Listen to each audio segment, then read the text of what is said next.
"Sign it," Judge Harlan said, sliding the paper across the bench. "Or walk out of here with nothing." Eliza Monroe looked down at that paper, her father's name on one line, Caleb Whitaker's on the other, and felt the entire room holding its breath, waiting for her to break.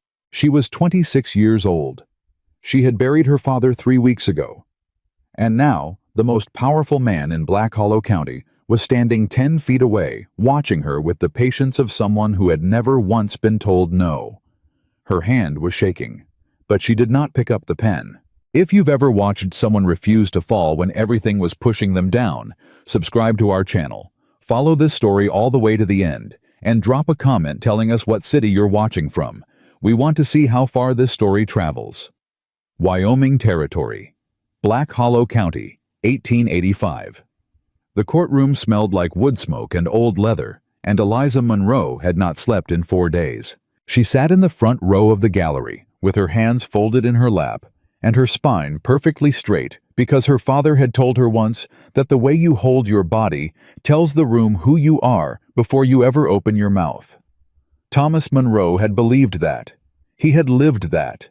And now Thomas Monroe was in the ground behind the ranch he had spent 30 years bleeding for, and Eliza was here alone, and the room was full of men who had already decided how this was going to end. Judge Walter Harlan sat behind the bench with his reading glasses perched at the end of his nose and a stack of documents in front of him that Eliza had never seen before 3 days ago. He was 61 years old. He had been the circuit judge for Black Hollow County for 19 years. He had known Thomas Monroe personally. He had eaten at their table. He had shaken her father's hand at church every Sunday for as long as Eliza could remember. He had not looked at her once since she walked through the door. Caleb Whitaker sat across the aisle with 2 lawyers flanking him like bookends. He was wearing a dark wool suit that cost more than most families in the county earned in 6 months. His boots were polished. His hat was expensive. His posture communicated one thing clearly: he had already won, and he knew it, and he was only here as a formality. He was 44 years old. He owned 11,000 acres. He owned the grain mill, the lumber yard, 3 of the 4 cattle contracts with the railroad, and according to gossip that had been circulating for years, the judge's re-election campaign from 3 years back. Eliza had known Caleb Whitaker her whole life. She had never trusted him. Neither had her father. "The matter before this court," Judge Harlan said, clearing his throat, "concerns the outstanding debt recorded against the Monroe land grant dated March of 1883. The amount of $14,200 payable in full with interest compounded quarterly." Eliza's attorney, a young man named Percy Gaines, who had taken her case because he was the only one who would lean toward her and whispered, "Don't react." She didn't. But her jaw tightened. $14,000. Her father had never once mentioned a debt of that size. Not once. She had gone through every paper in his desk the night after he died. She had found the ranch ledgers, the cattle records, the tax receipts going back to 1871. She had found the deed. She had found his will, which left everything to her without complication. She had found a letter he had started writing to her and never finished, and she had held that letter for an hour before she could breathe again. She had not found a loan agreement for $14,000. "Your Honor," Percy said, rising to his feet, "we've requested documentation of the original lender for this alleged debt, and we have yet to receive." "The documentation has been provided to this court," Harlan said flatly. "The debt is valid." "The documentation was provided by Mr. Whitaker's attorneys 2 days ago. We haven't had sufficient time to—" "Mr. Gaines." Harlan looked over his glasses. "Are you suggesting this court acted improperly?" The room shifted. Eliza felt it, that collective flinch, that subtle realignment of every person present away from her and toward the safer shore. Percy sat down. Eliza looked at Caleb. He was watching her with an expression she recognized. She had seen it before on men who hunted that specific stillness right before they moved. Patient, certain, already calculating what they would do with what they were about to take. "The terms are straightforward," Harlan continued. Miss Monroe has 30 days to repay the full amount with interest, or the property reverts to the creditor as collateral under the terms of the original agreement. And who is the creditor? Percy asked carefully. Harlan paused. Whitaker Consolidated Holdings. There it was. Eliza heard someone in the gallery murmur. She heard a woman near the back say something quietly. She did not turn around. She kept her eyes on the judge and breathed in through her nose and reminded herself what her father had told her about the body and the room. Percy was on his feet again. Your Honor, this represents a clear conflict of interest. Mr. Whitaker is both the plaintiff and the creditor, which means Mr. Gaines. Which means this entire proceeding. Mr. Gaines, sit down, or I will hold you in contempt. Silence. Percy sat down. His hands were shaking slightly. He was 28 years old, and this was the largest case he had ever taken, and Eliza suddenly understood that she had not come here with a real attorney. She had come here with a man who believed in doing the right thing, which was not the same thing at all. Caleb Whitaker stood up. He didn't ask permission. He simply rose to his feet the way men do when they've decided that permission is for other people. Your Honor, he said, in the interest of resolving this matter with minimal disruption to the county, I'd like to make a proposal. Harlan nodded. Eliza went still. Miss Monroe is a young woman in a difficult situation, Caleb said. He had a voice like slow water smooth on the surface, moving fast underneath. She's recently lost her father. She has limited resources and no male family to assist her. The ranch is a valuable property, and it would be a shame to see it fall into disrepair through foreclosure. He paused. Let that word foreclosure sit in the air like smoke. I'm prepared to cancel the debt entirely, he continued, to allow Miss Monroe to remain on the property with full access to the house and a reasonable living stipend. In exchange, he turned and looked directly at Eliza for the first time. She would become my wife. The room erupted. Not loudly, not dramatically. It erupted the way rooms do in small towns, where everyone knows everyone. In 100 small sounds whispers the creak of benchwood, the sharp intake of breath from the woman near the back who had murmured earlier. Eliza did not move. She looked at Caleb Whitaker, and she thought with a clarity that surprised even herself. He planned this. He planned all of it. The debt, the timeline, this moment. Caleb was still looking at her. His expression was not unkind. That was the most disturbing part. He genuinely believed he was offering her something reasonable.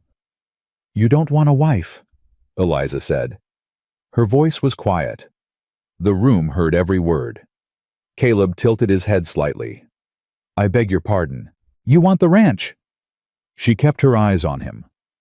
The Whitaker land goes from the northern ridge to Miller Creek, but it doesn't connect to the railroad spur. My father's land does. You've wanted that connection for 10 years. My father told you no every time you asked. He told you no the last time, 3 months before he died. Something moved across Caleb's face. Not embarrassment, not anger, something colder than either. Eliza, Percy said under his breath. So you want the ranch, she said, and you want a legal mechanism to take it. Call the thing what it is. Caleb was quiet for a moment. Then he said, call it whatever makes you comfortable. No. Miss Monroe. No. She said it again louder, clear, final. The room went very still.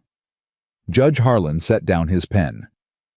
Miss Monroe, I would encourage you to consider. With respect, Your Honor, you have a conflict of interest in this proceeding that would be visible to anyone willing to look. She stood. I will find the money. I have 30 days. I will find it. Caleb looked at her for a long moment. You have no resources, he said quietly. No family. No bank in this county will lend to you. I can promise you that. You're a young woman alone, and the world is not built to help young women alone. Then I'll build something different. She walked out of this courthouse. The air outside hit her like cold water, and she stood on the steps for a moment with her eyes closed and her hands gripped together because she had no idea how she was going to do what she had just said she would do. $14,000 in 30 days. With no bank willing to lend her a cent if Caleb Whitaker was true to his word, and she had no doubt he was. Percy came out behind her. "Eliza, that was you were extraordinary in there, but I need you to understand what we're facing. He has the judge. He has the banks. He controls the cattle contracts, which means your neighbors can't help you without risking their own income. We need to find out where that loan document came from," Eliza said. Percy blinked. "What? My father did not borrow $14,000 from Caleb Whitaker." She turned to look at him. "I know my father. I went through every paper he owned. There is no loan, which means someone created that document." "Eliza, that's an extraordinary—" "I know what it is, but it's true." She started down the steps. "I need to talk to my father's accountant, and I need to find someone who can read a legal document and tell me what's been changed." Percy hurried to keep up. "Who do you have in mind?" "I don't know yet." "Then where are you going?" "Home." She kept walking. To think. She rode back to the ranch as the sun dropped toward the ridge, and with every mile she tried to do the math she already knew wouldn't work. The cattle would sell for maybe $2,000 if she got lucky with the market. The equipment was old. There was nothing else liquid. Even if she borrowed against everything movable, she would come up short by $10,000 and more. The ranch looked different when she arrived than it had looked that morning. Not physically different. Every board was where it had been. Her father's boots were still on the porch where he'd left them. The old windmill was turning in the evening breeze the way it always had. But something had shifted in the way she saw it. Like looking at a photograph of a place you've already left. She sat on the porch steps for a long time. Then she heard hooves on the road, a single horse, moving at a steady walk, not hurried. She watched the road until the rider appeared out of the long shadow of the ridge coming from the direction of Casper. Tall in the saddle, a worn brown coat, a hat that had seen considerable weather. He stopped at the gate. For a moment they looked at each other across the distance. "Miss Monroe," he said. "Depends who's asking." "Name's Jack Dawson." He kept his hands visible on the reins. She noted that and appreciated it. "I worked a season for your father about 6 years back. Cattle drive spring of '79. He was a good man." "He was." She studied him. "What do you want, Mr. Dawson?" "I heard about what happened today." He glanced toward the courthouse direction. "Word travels." "It always does in small counties." She waited. "I've been in Black Hollow for about a week," Jack said, "looking for work. And I heard some things about Caleb Whitaker before I got here." He paused. "Things worth knowing, maybe if you're trying to fight him." Eliza stood up slowly. "Are you offering to help me?" "I'm offering to tell you what I know, and let you decide what to do with it." He didn't move toward her. "I'm not here to take charge of anything that isn't mine to take charge of." She walked to the gate and looked up at him. He was maybe 35, the kind of face that had been through weather and kept its structure. He had the eyes of a man who had seen some serious trouble in his time and come out the other side of it quieter. "Come in," she said. "There's coffee." They sat at her father's kitchen table, and Jack told her what he knew. He had passed through a town called Ridgeline 6 months ago, 3 counties north. There had been a similar situation there, a widow named Clara Marsh, who had owned prime grazing land on a river bend. A debt appeared after her husband died. A document no one had seen before. A judge who seemed to already know the outcome before the proceedings started. Whitaker Consolidated Holdings had gotten that land. Clara Marsh was living in a boarding house in Casper now, with nothing left. Eliza listened without interrupting. When Jack finished, she said, "How many times has he done this?" "From what I can piece together, at least 3 that I know of. Probably more." "And no one has stopped him." He's careful, Jack said. He picks people who are already vulnerable, recently widowed, no family nearby.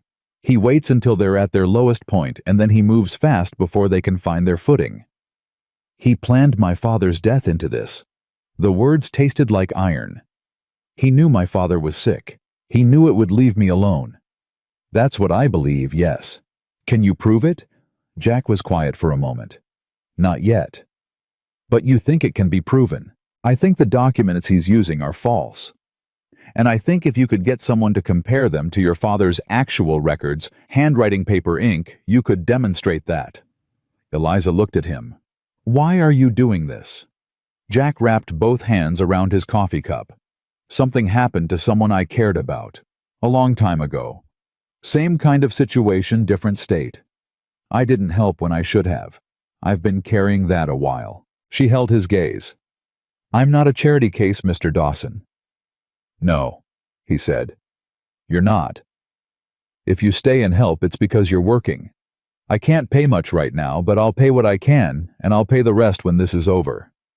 I'm not asking what you need. She met his eyes directly. I'm telling you the terms. I don't take things I haven't earned, and I don't accept help I haven't contracted for. If you work, you get paid. That's the way I do it. Jack looked at her for a moment. Something shifted in his expression, not quite a smile, but something adjacent to it. All right, he said. Those are fair terms. Good. She stood and took both cups to the basin. You can use the bunkhouse. My father kept it in good condition. Yes, ma'am. And Mr. Dawson. She turned. I need you to understand something before we start. I'm not trying to survive this. I'm trying to win it. There's a difference. He nodded slowly. Yes, ma'am. There is. What neither of them knew, sitting in that kitchen with the oil lamp burning low and the prairie dark outside, was that Caleb Whitaker had already taken his next step. 3 hours after the courthouse proceeding, he had sent riders to every bank in the county with a simple message. Any institution extending credit to Eliza Monroe would find its relationship with Whitaker Consolidated Holdings reconsidered. He had spoken personally to the sheriff, a man named Orville Cates, who owed his last election to Whitaker money. And he had dispatched one of his men, a quiet, cold-eyed individual named Rourke, to keep watch on the Monroe property and report any unusual activity. Caleb Whitaker had been doing this for 15 years. He was very good at it. And he had never once been stopped by anyone. The first sign that something was shifting came 3 days later. Jack had spent those 3 days going through every document Eliza owned, every ledger, every receipt, every letter her father had kept. He had a methodical mind, the kind that moves slowly and misses nothing, and he came to Eliza on the evening of the third day with a specific page from the ranch ledger from March of 1883. This is the month the debt was supposedly created, he said, laying the ledger open on the table. Eliza leaned in. Your father recorded every transaction, down to $1.50 for fence wire. Jack ran his finger down the column. In March of '83, he recorded a sale of 40 head to Beckford Station. He recorded a payment to the Casper Mill. He recorded repair materials for the East Pasture fence. He looked up. He did not record receiving $14,000. Of course he didn't, Eliza said. Because he didn't. But here's the thing. Jack turned to a different page. If someone forged a loan agreement, they would have needed to use your father's signature. And they would have needed paper from the right time period and ink that aged correctly. He paused. Getting those things right is not easy. People who do it cheaply make mistakes. Eliza looked at him. Do you know someone who can identify those mistakes? There's a man in Cheyenne. His name is August Holloway. He worked for the Federal Land Office for 20 years. He's retired now, but he knows documents. Jack met her eyes. If we can get him the original papers, the ones filed with the court, and the original ledgers, he might be able to tell us what was changed and when. Can we get access to the court documents? Percy can request a copy as part of his case preparation. It's legal. Harlan can't deny it without making it obvious he's hiding something. Eliza thought for a moment. All right. Get Percy to request the copies tomorrow morning. She paused. And Jack, don't let anyone know you're going to Cheyenne. He looked at her steadily. You think we're being watched? I think Caleb Whitaker has spent 15 years perfecting this. He doesn't miss things. She picked up the ledger. Neither will we. It was Percy who told her about Mrs. Clara Marsh. He had done his own digging after their conversation outside the courthouse, driven by a combination of outrage and the slowly dawning understanding that he was inside something much larger than a simple debt dispute.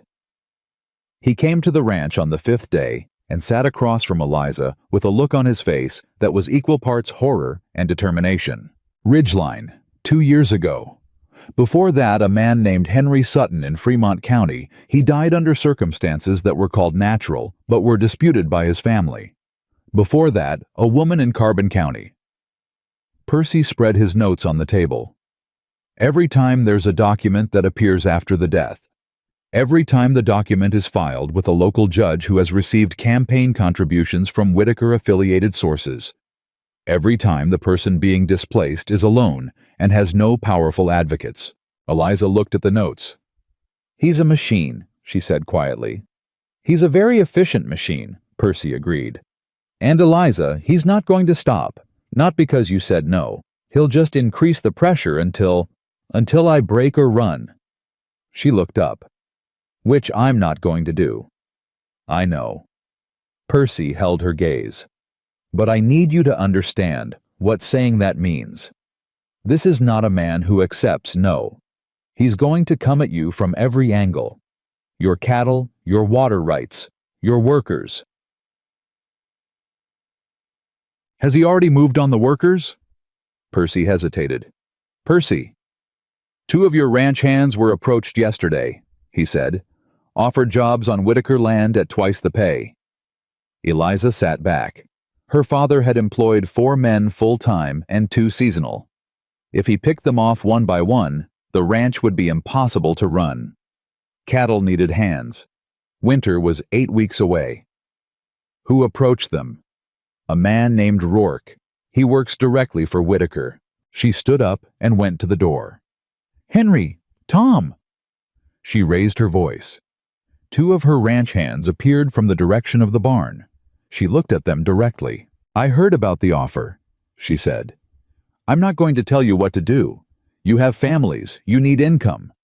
If the Whitaker pay is something you need, I understand it. She paused. But I want you to know what this is. Caleb Whitaker is trying to pick apart this ranch piece by piece so that I have no choice but to give in. Taking you would be part of that plan. That's the truth of it. What you decide is yours to decide. Henry, a quiet man in his 40s, who had worked for her father for 11 years, looked at her for a long moment. Your father once got me out of a situation I couldn't get myself out of, he said. I'm not going anywhere.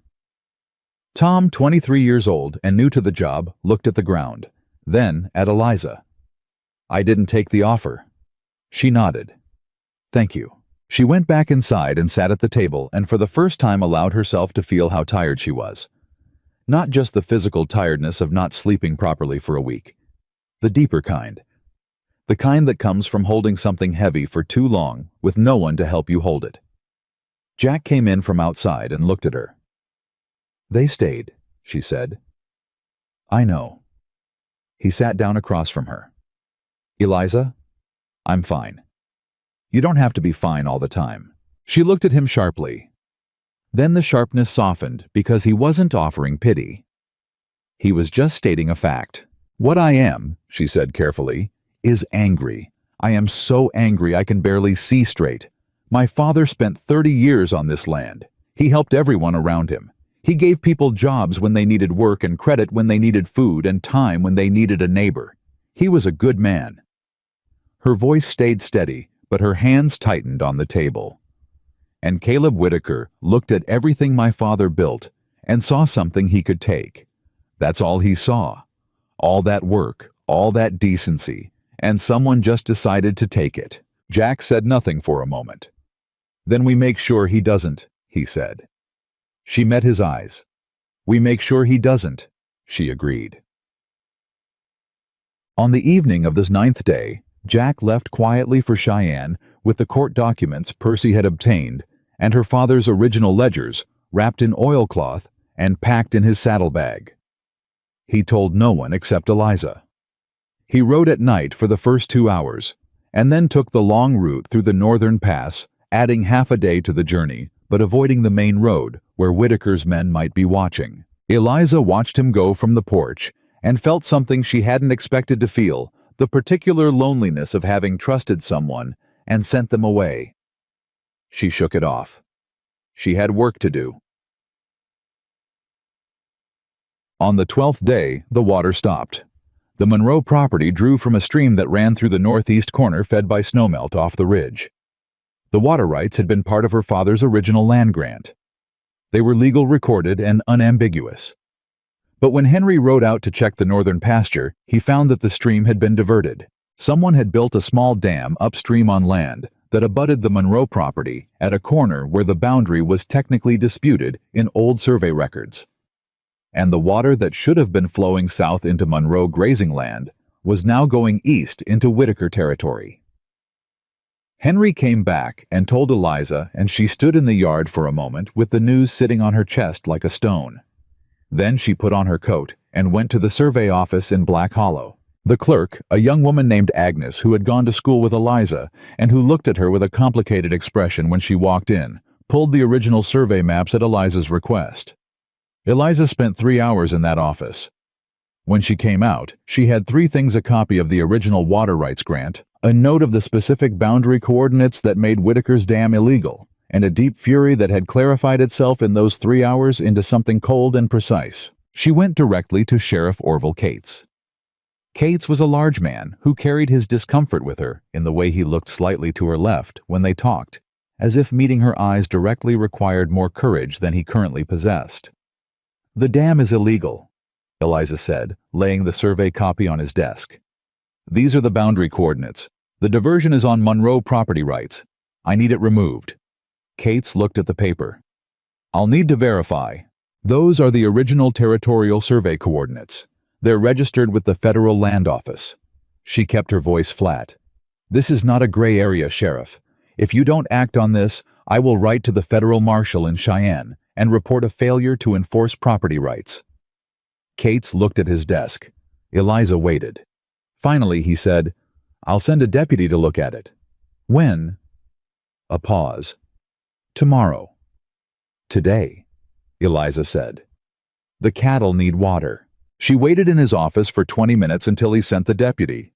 Then she rode back to the ranch and sat on the porch steps and waited to see what Caleb Whitaker's next move would be. She didn't have to wait long. At sundown, a rider came from the Whitaker property. Not Rourke. This was a younger man she didn't recognize who handed her an envelope without speaking and then turned and rode back the way he came. Inside the envelope was a single card, thick cream stock with Whitaker's name embossed in the upper left corner. "Miss Monroe, I understand you visited the survey office today. I understand you've also been gathering certain old documents. And I've heard you have a former ranch hand making inquiries in your behalf. You are a remarkable woman. Your father would be proud. But remarkable women, in my experience, eventually recognize the limits of remarkable. I have extended my offer once. I will extend it once more. The terms remain the same. After this, I will not ask again." She folded the card and set it on the table. Then she took out a sheet of paper and wrote her reply. It was 3 words. "My answer stands." She sealed it and gave it to Henry to deliver first thing in the morning. Then she sat at her father's desk and looked at the photograph on the wall.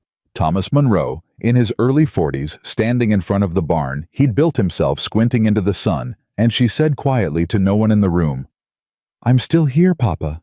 The oil lamp flickered in a draft from the window. Outside, the Wyoming night was cold and completely dark, and full of things that hadn't happened yet. She did not know that Jack Dawson was riding hard toward Black Hollow with something in his saddlebag that was about to change everything. She did not know that Caleb Whitaker had already made a decision of his own. And she did not know that in 11 days this would come to a head in a way that would force everyone in Black Hollow County to finally choose a side. But she was still standing, and that for now was enough. Jack Dawson rode back into Monroe Ranch on the 14th day, 2 days earlier than Eliza expected, and the look on his face when he dismounted told her everything before he said a single word. Not bad news.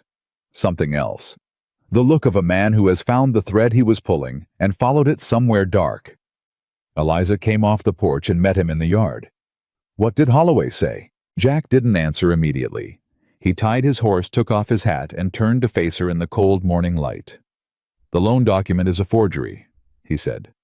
August Holloway is certain of it. The paper stock dates correctly to 1883, but the ink composition is wrong. The iron gall content is inconsistent with ink available in that region before 1886. Someone used newer ink on old paper. Eliza felt the air leave her lungs. Not from shock, from confirmation. There is a particular feeling that comes when you have believed something for 2 weeks that no one else believed, and then someone with authority and knowledge looks at the evidence and says, yes, you were right. It is not triumphant. It is heavy. He's willing to testify, she asked. He is, but Eliza, Jack stopped. There's more. She waited. Holloway knows this technique. He's seen it before. Not from Whitaker directly, but from a man who has worked for Whitaker for at least 7 years. A man who used to work for the Territorial Land Office before he was dismissed for falsifying survey boundaries in Carbon County. He looked at her steadily. His name is Leonard Greer. He lives in Black Hollow. He works at the county clerk's office. The county clerk's office, where every deed, every survey record, every legal document in Black Hollow County passed through on its way to becoming official. He's been inside the system the whole time, Eliza said. For years. Holloway believes he forged at least 5 documents that were used in similar cases. He kept copies. He kept them as insurance, Holloway thinks, in case Whitaker ever decided he was a liability. Where are the copies? Holloway doesn't know exactly, but he believes Greer keeps them somewhere accessible. Close. Somewhere he can reach them quickly if he needs to run. Eliza's mind moved fast. If we could get those copies, it would be over, Jack said. Not just for you. For all of it. Every piece of land Whitaker has taken through this method. Every forged document. It would unravel the whole operation. She looked at him. Can we get to Greer before Whitaker realizes what you found? That depends on how fast we move. He held her gaze, and on whether Greer is the kind of man who's more afraid of Whitaker or more afraid of a federal prison sentence. Eliza was already thinking. Percy needs to know tonight. Can you ride to town? I just rode from Cheyenne. I know. She met his eyes. Can you ride to town? A long pause. Then, yes. Go. I'll have Henry saddle a fresh horse. Don't tell Percy everything yet, just enough to get him to request a formal interview with the county clerk under the pretext of verifying document registration procedures. Make it sound routine. If Whitaker has someone watching Percy's office, we don't want them to know what we're actually looking for. Jack looked at her with an expression she was becoming familiar with, that subtle recalibration, like a man who keeps expecting a certain type of person and keeps finding someone different. All right, he said. And Jack. She stopped him. Thank you. He nodded once, put his hat back on, and went to find Henry. Eliza stood in the yard alone for a moment. 14 days down, 16 to go. And now they had something. She went inside and started writing. She wrote 3 letters that afternoon, one to the Federal Land Office in Cheyenne, one to the Territorial Marshal's office, and one to a newspaper editor in Casper named William Fent, who had a reputation for printing things that powerful people preferred unprinted. She did not send them yet. She needed more before she could move publicly. But she dated them and sealed them and put them in the drawer of her father's desk, ready to go. The ranch needed feeding. She fed it. There was nothing romantic about what the next few hours looked like, she and Henry moving through the work of keeping cattle alive, checking fences, filling water troughs from the stream that had been restored 2 days ago, by a deputy who had done it with the slow reluctance of a man following orders he didn't like. She did the work with her hands and her back, and her mind kept moving the whole time, turning the problem like a stone, looking for its weak side. The weak side was Greer. A man who falsified documents for money was not a loyal man. He was a practical man, and practical men, when they understood the shape of what was coming, made practical decisions about which side of it they wanted to be on. By evening, Percy sent a message back with one of the Whitaker ranch hands, who didn't know what he was carrying. Interview with clerk arranged for tomorrow at 10. Come to my office first. Eliza read the message twice. Then she burned it in the stove. She did not sleep much that night. She lay in her father's house and listened to the wind off the ridge and thought about Leonard Greer, sitting in the county clerk's office with his copies, and wondered whether he knew yet that the ground under him was beginning to shift. She thought about Caleb Whitaker, who had not responded to her 3-word note. His silence was more unnerving than anything he could have said. Men who were used to being answered eventually did something when they were ignored. She thought about Jack sleeping in the bunkhouse, who had ridden to Cheyenne and back, and then ridden to town, and who had never once asked her to slow down or make it easier. She thought about her father, and the photograph on the wall, and the letter he had started and never finished, and she pressed that grief down to where it lived now, not gone, never gone, but held so it didn't spill. She got up before dawn and made coffee, and was already at the table with the ledgers when Jack knocked on the kitchen door at 5:30. "You didn't sleep," he said. "I slept enough." She pushed a cup toward him. "What did Percy say when you saw him?" He was shaken. Jack sat down. "He didn't fully believe the forgery until I told him about Holloway. When it landed, you could see it hit him. He sat there for a moment, and then he said, 'I've been filing motions in a courtroom that was already sold.' He looked like a man who'd just discovered the house he built was sitting on sand." "Is he still with us?" "He's angry," Jack said. "Angry people stay. Good." She turned the ledger page. "I need you at the interview this morning, but stay outside. Percy handles Greer directly. If Greer sees too many faces, he'll close up. And if he closes up, then we find another way." She looked up. "But I don't think he will." "Why not?" "Because he kept copies," she said simply. "A man keeps insurance when he's afraid of the person he works for. If he was afraid enough to keep the copies, he's afraid enough to consider the alternative." Jack looked at her over his coffee. "You understand people." "My father taught me to." She looked at the photograph. "He said you can disagree with a man's choices and still understand exactly why he made them. He said that was the only way to predict what someone will do next." Smart man. The smartest I ever knew.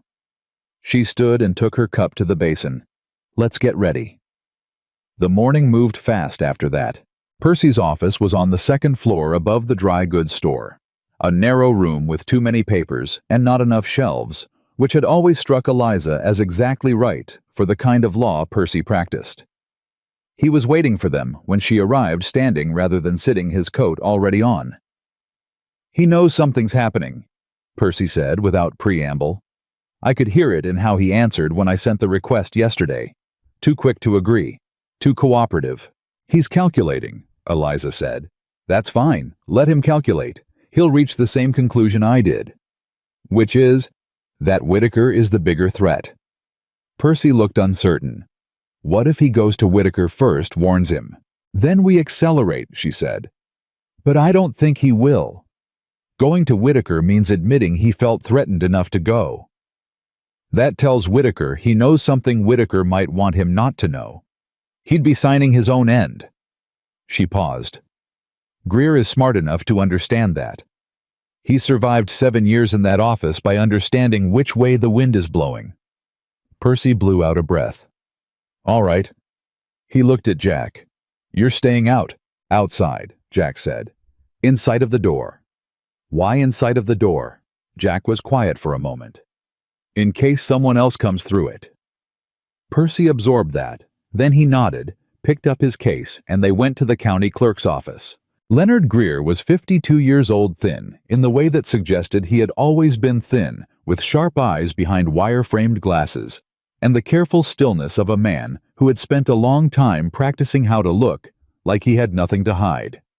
He met Percy in the front room of the clerk's office and shook his hand and offered him a chair and brought out the documents Percy had requested for his cover inquiry. Standard registration records from the past 2 years, and everything about him was smooth and correct, and just slightly too smooth and correct. Percy made small talk for 3 minutes.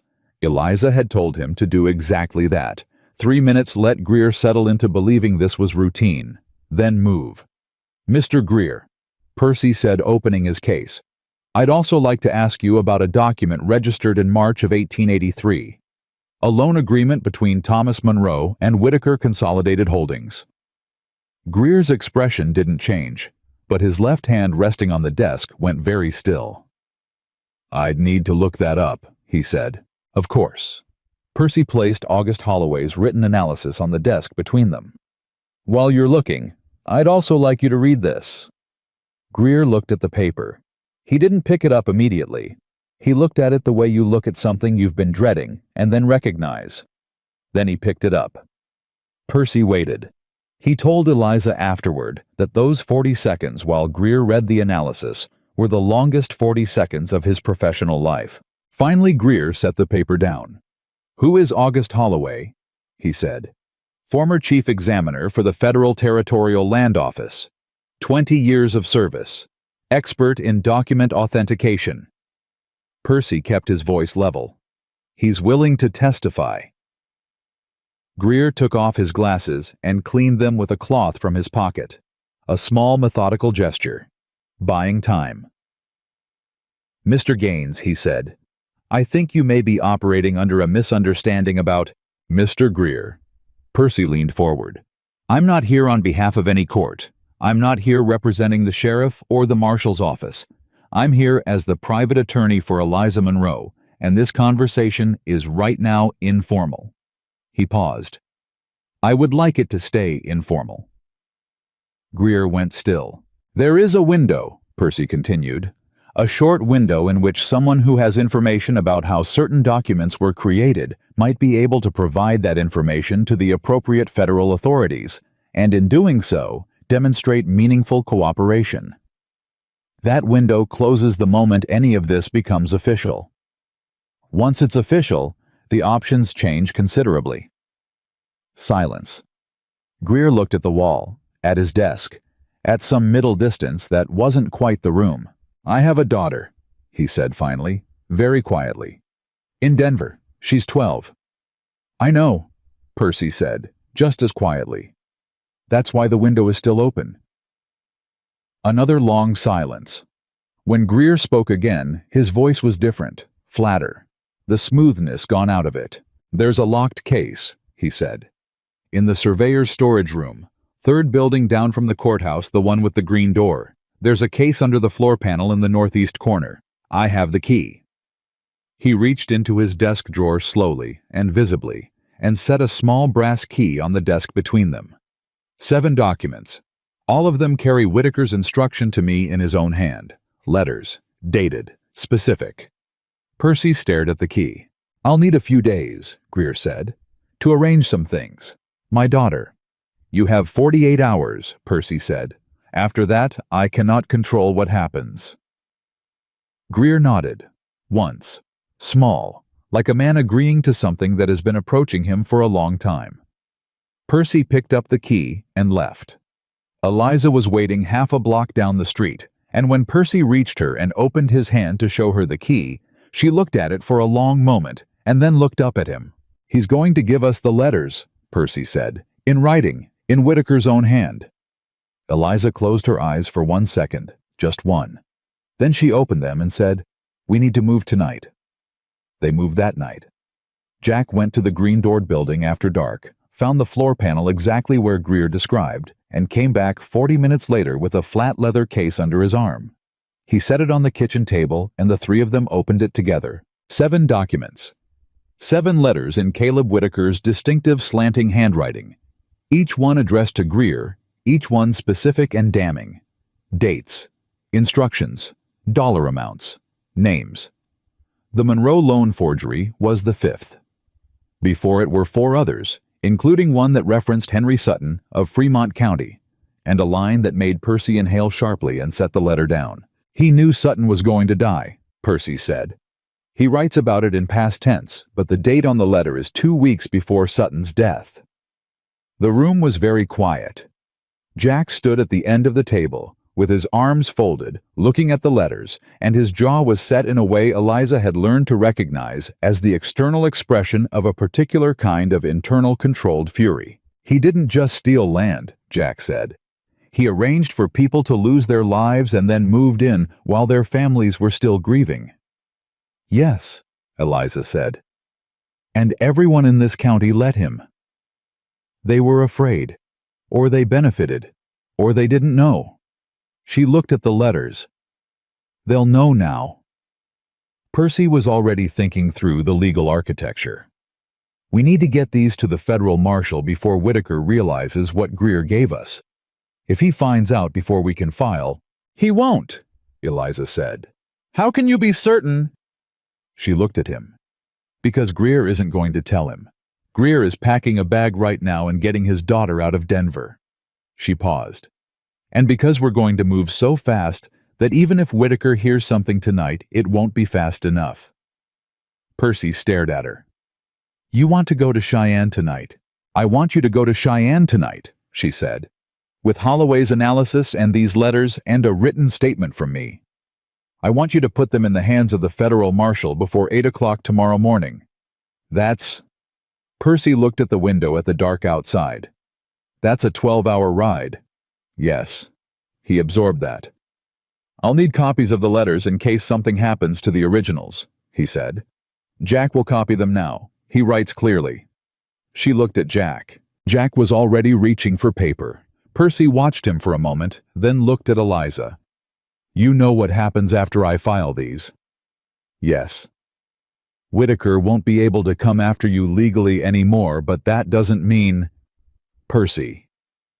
She met his eyes directly. I know what kind of man Caleb Whitaker is. I've known it my whole life. I know what he's capable of when he's cornered. She held his gaze. But he has never once been cornered before, and I think cornered men make mistakes. Percy left at midnight with the originals in his case and copies sealed in a separate pouch. Eliza and Jack stayed at the kitchen table until the sound of his horse faded into the dark. Then they were alone in the house with the copies and the lamp and the settled gravity of what they had just done. Jack poured them each a small measure of the whiskey her father had kept in the cabinet above the stove. He set hers in front of her and sat down across the table.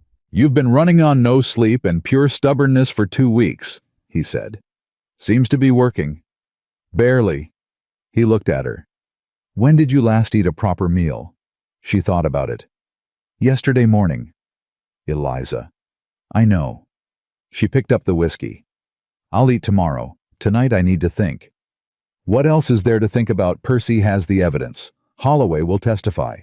Greer is— Whitaker, she said. Jack went quiet. What happens in the next 48 hours before Percy can file, and it becomes public, that's when Whitaker is most dangerous. She looked at the copies on the table. He's going to hear something. He has people everywhere. Someone will notice Greer acted strangely. Someone will see a light on in the surveyor's building last night. Something. She turned the whiskey glass in her hands. He's going to move before we expect him to, and when he moves it's going to come straight at this ranch. Jack was quiet for a moment. All right, he said. What do we do? She looked at him across the table. In the lamplight, she could see the tiredness in him that he didn't let into his voice or his posture. The kind of tiredness that is separate from being tired, the kind that comes from carrying something alone for years. She had been watching it in him since the first night. It was diminishing. Not gone, but less. We get the workers positioned, she said. Henry and Tom on the north and south approaches where they can see anyone coming before they reach the house. We put everything valuable, the copies, the ledgers somewhere Whitaker's men can't find in a quick search. She paused. And we sleep in shifts. Jack nodded. "I'll take the first watch," he said. "We'll split it." She stood, picked up her cup. 3 hours each. You first, I'll relieve you at 3. He started to argue, and then stopped himself, which she appreciated. She was too tired to argue about whether she was capable of keeping watch on her own property. She went to her father's room and lay down fully clothed and closed her eyes. She thought she wouldn't sleep. She was wrong.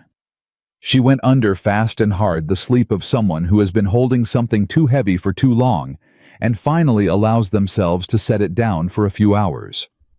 She didn't dream. When Jack woke her at 3, tapping twice on the doorframe, she was on her feet in seconds. "Quiet," he said. "Nothing moving. Go sleep." He nodded and was already gone. Eliza sat in her father's chair by the front window with a blanket around her shoulders and the darkness of the Wyoming plains spread out in front of her. She sat with everything that had happened in the past 2 weeks, and she thought about her father, and she thought about Clara Marsh in a boarding house in Casper, and she thought about Henry Sutton, who had died in circumstances that were disputed and would now be revisited, and she thought about all the small moments of ordinary life that Caleb Whitaker had destroyed so that he could own 1 more acre of land and control 1 more road and collect 1 more dollar. She thought about what came next and what it was going to cost. And then she heard it. A sound from the road. Not a horse. Several horses. Moving fast, without lights. She was on her feet before she finished processing the sound, and she crossed the room in 4 steps and put her hand on Jack's bunkhouse door and knocked once hard. Jack, he was awake instantly. She heard it in the quality of his silence, the silence of a man who wasn't sleeping deeply, who was already half out of it when she knocked. "Riders," she said through the door. "North Road, at least 4. The door opened. He was dressed and holding his rifle. They looked at each other in the dark. "Henry," he said, "already going." She was moving toward the barn. "Get to the porch. Don't shoot first. Let them make the first move." "Eliza, let them make the first move," she said again.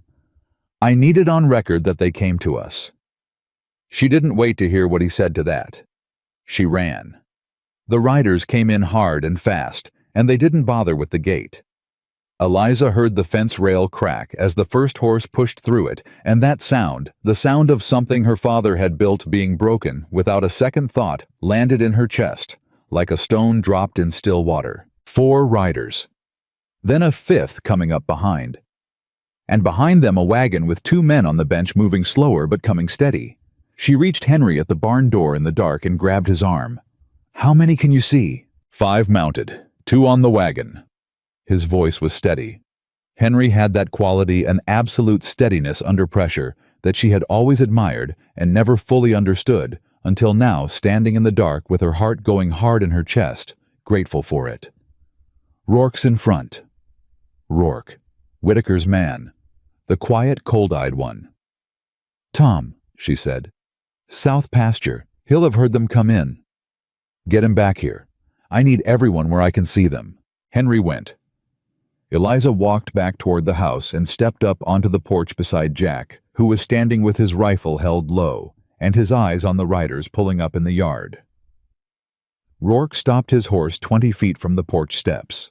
He was not a large man, but he had the particular quality of men who have done violence calmly, something in how he occupied space, how he held still. He looked at Eliza, and then at Jack, and then back at Eliza, and his expression carried the specific blankness of someone who has separated themselves from caring about what they are about to do. "Miss Monroe," he said, "Mr. Whitaker sends his regards." "It's 3 in the morning," Eliza said. "Tell Mr. Whitaker his timing needs work." Something moved in Rourke's face. Not quite amusement, more like acknowledgement. He's had word that certain property belonging to the county record office may have been improperly accessed tonight. He's concerned about the integrity of official documents. "Then he should speak to the sheriff," Eliza said. "In the morning, during business hours." "He's also concerned," Rourke continued, as if she hadn't spoken, "that Miss Monroe may be in possession of materials that don't belong to her. He'd like to resolve that quietly. Jack shifted his weight slightly beside her. She felt it without looking at him. "You came onto my property in the middle of the night with 5 armed men and a wagon," Eliza said. "There is nothing quiet about that." "We can make this simple," Rourke said. "Give us what you took from the storage building, and this ends tonight with no further trouble." "I don't know what you're referring to," Eliza said, "and I'd like you and your men off my land." Rourke looked at her for a long moment. "Miss Monroe." His voice dropped not to a whisper, but to something deliberate. "I've done this before. I've sat in front of people who thought holding on was the right choice. It never was. Give us what we came for, and you keep your ranch, you keep your cattle, you keep everyone on this property safe." He let that last word sit for a moment. "That's a real offer." The yard was very quiet. Then Henry stepped out of the dark on Rourke's left, and Tom appeared from the right, and both of them were holding rifles, and the arithmetic of the yard shifted. Rourke looked left, then right. His horse moved slightly under him, and he steadied it. "You brought ranch hands to a negotiation," he said. "You brought 5 armed men to a conversation," Eliza replied. "I'd say we're even." A long beat. Rourke's men were exchanging glances now, the small, quick eye contact of people recalculating. "Last chance," Rourke said. His voice had gone flat. The negotiation tone was gone. "Get off my land," Eliza said, "or I start recording names and the federal marshal hears about armed trespass and intimidation of a private citizen, in addition to everything else he's going to hear about in approximately—" She glanced at the sky at the angle of the stars. 5 hours.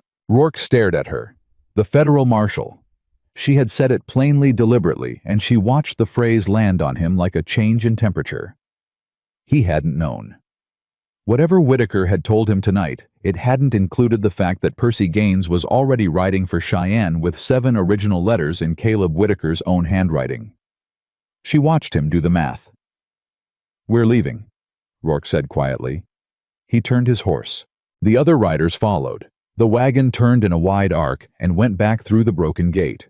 Eliza stood on the porch and watched every last one of them go, and she did not move until the sound of hooves faded completely into the dark. Then her knees wanted to bend, and she did not let them. Jack turned to look at her. He didn't say anything for a moment. "You all right?" he said finally. "Yes." "You mentioned the federal marshal on purpose." "Yes." "To let him know Percy was already gone." "To let him know it was already too late to stop it." She let out a slow breath. "Whitaker has to know now. Rourke will ride straight back and tell him, which means we have—" She stopped. "How long before he does something we can't predict?" Jack said. "I don't know, and that's the problem." She turned and went back inside. "Come in. We need to think." They sat at the kitchen table for the second time that night, and the lamp between them felt like the only steady thing in a situation that was moving faster than either of them had planned for. "Whitaker knows the letters exist," Eliza said. "He knows Percy is going to Cheyenne. He knows we have copies here." She folded her hands on the table. "He has 3 options. He runs, he fights it legally, or he does something that makes all of this stop before it becomes official." "He's not going to run," Jack said immediately. "No. He's been building this for 15 years. He's not going to abandon it.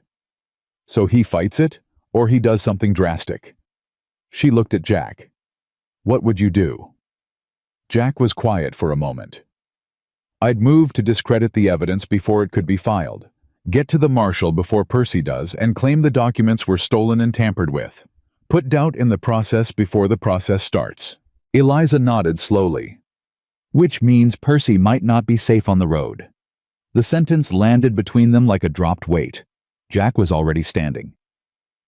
"He left 6 hours ago. If Whitaker sends someone fast, he's taking the northern pass." She was on her feet too. "Whitaker's men would take the main road. They might not know about the pass." "Might," Jack said. "I know." She grabbed her coat. "How fast can you ride?" "Faster than I did tonight, apparently." He was already at the door. "I'll go after Percy. If you catch up to him, don't turn back. Keep going. Get to Cheyenne. What about you? If Whitaker decides to come here directly. Henry is here. Tom is here. She met his eyes. Go. Percy is alone, and he doesn't know they're coming. Jack held her gaze for one moment. There was something in it she didn't have time to name. Then he went. She listened to his horse leave and stood in the silence of the house and thought very deliberately and carefully about what Caleb Whitaker was doing right now and what he was going to do next. She had been right that cornered men made mistakes. She had believed that. She still believed it.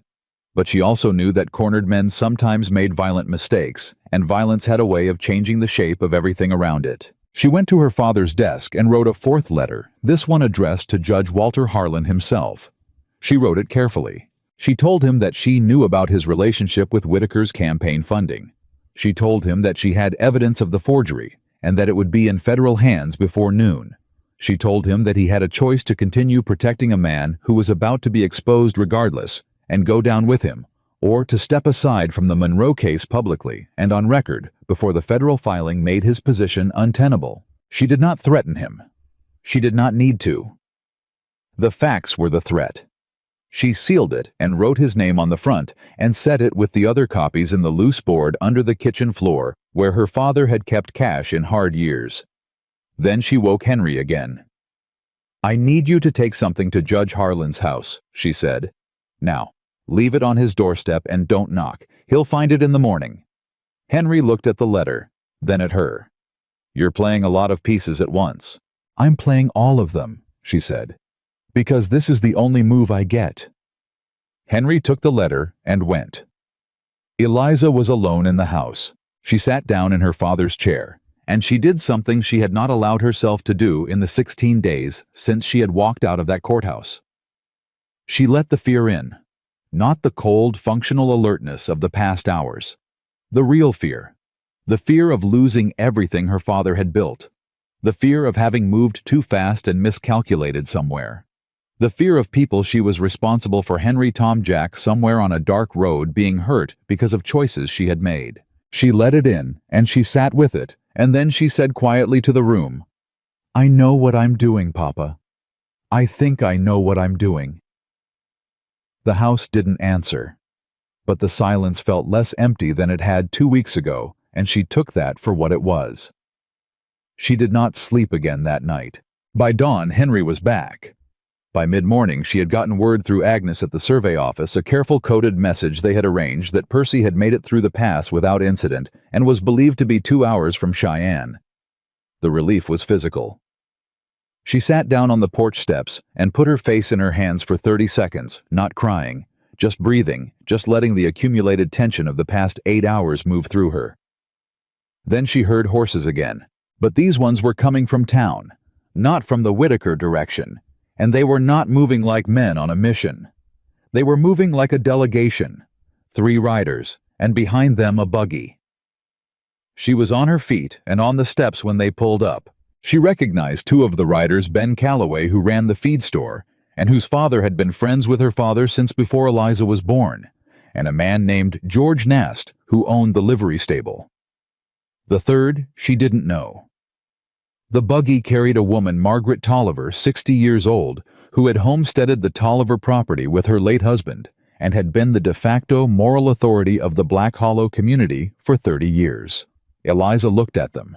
Mrs. Tolliver, she said carefully. Ben, George. Margaret Tolliver stepped down from the buggy without assistance and walked to the foot of the porch steps and looked up at Eliza with an expression that was complicated and direct and not unkind.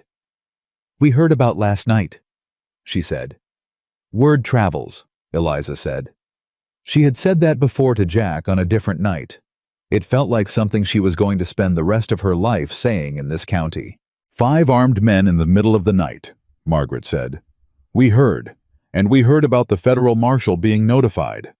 And we heard, she paused briefly, that there are letters, in Caleb Whitaker's handwriting, that concern more than just your father's property. The third rider, the one Eliza didn't know, said, My name is Edward Marsh. Clara Marsh was my sister. Eliza went very still. I've been looking for this for 2 years, he said. His voice was tightly controlled. My sister lost everything. She's been in a boarding house in Casper for 2 years. I've been trying to find someone who could prove what happened to her, and I couldn't because no one in any of these counties would talk, and every record I found had either been destroyed or—" He stopped. "Is it true? Are there letters?" "Yes," Eliza said. He closed his eyes for a moment. Margaret Tolliver said, "Eliza, I owe you an apology." Eliza looked at her. "When this started, when the dead appeared and the court date was set, I told Ben Calloway that it was a complicated situation and that it wasn't my place to get involved."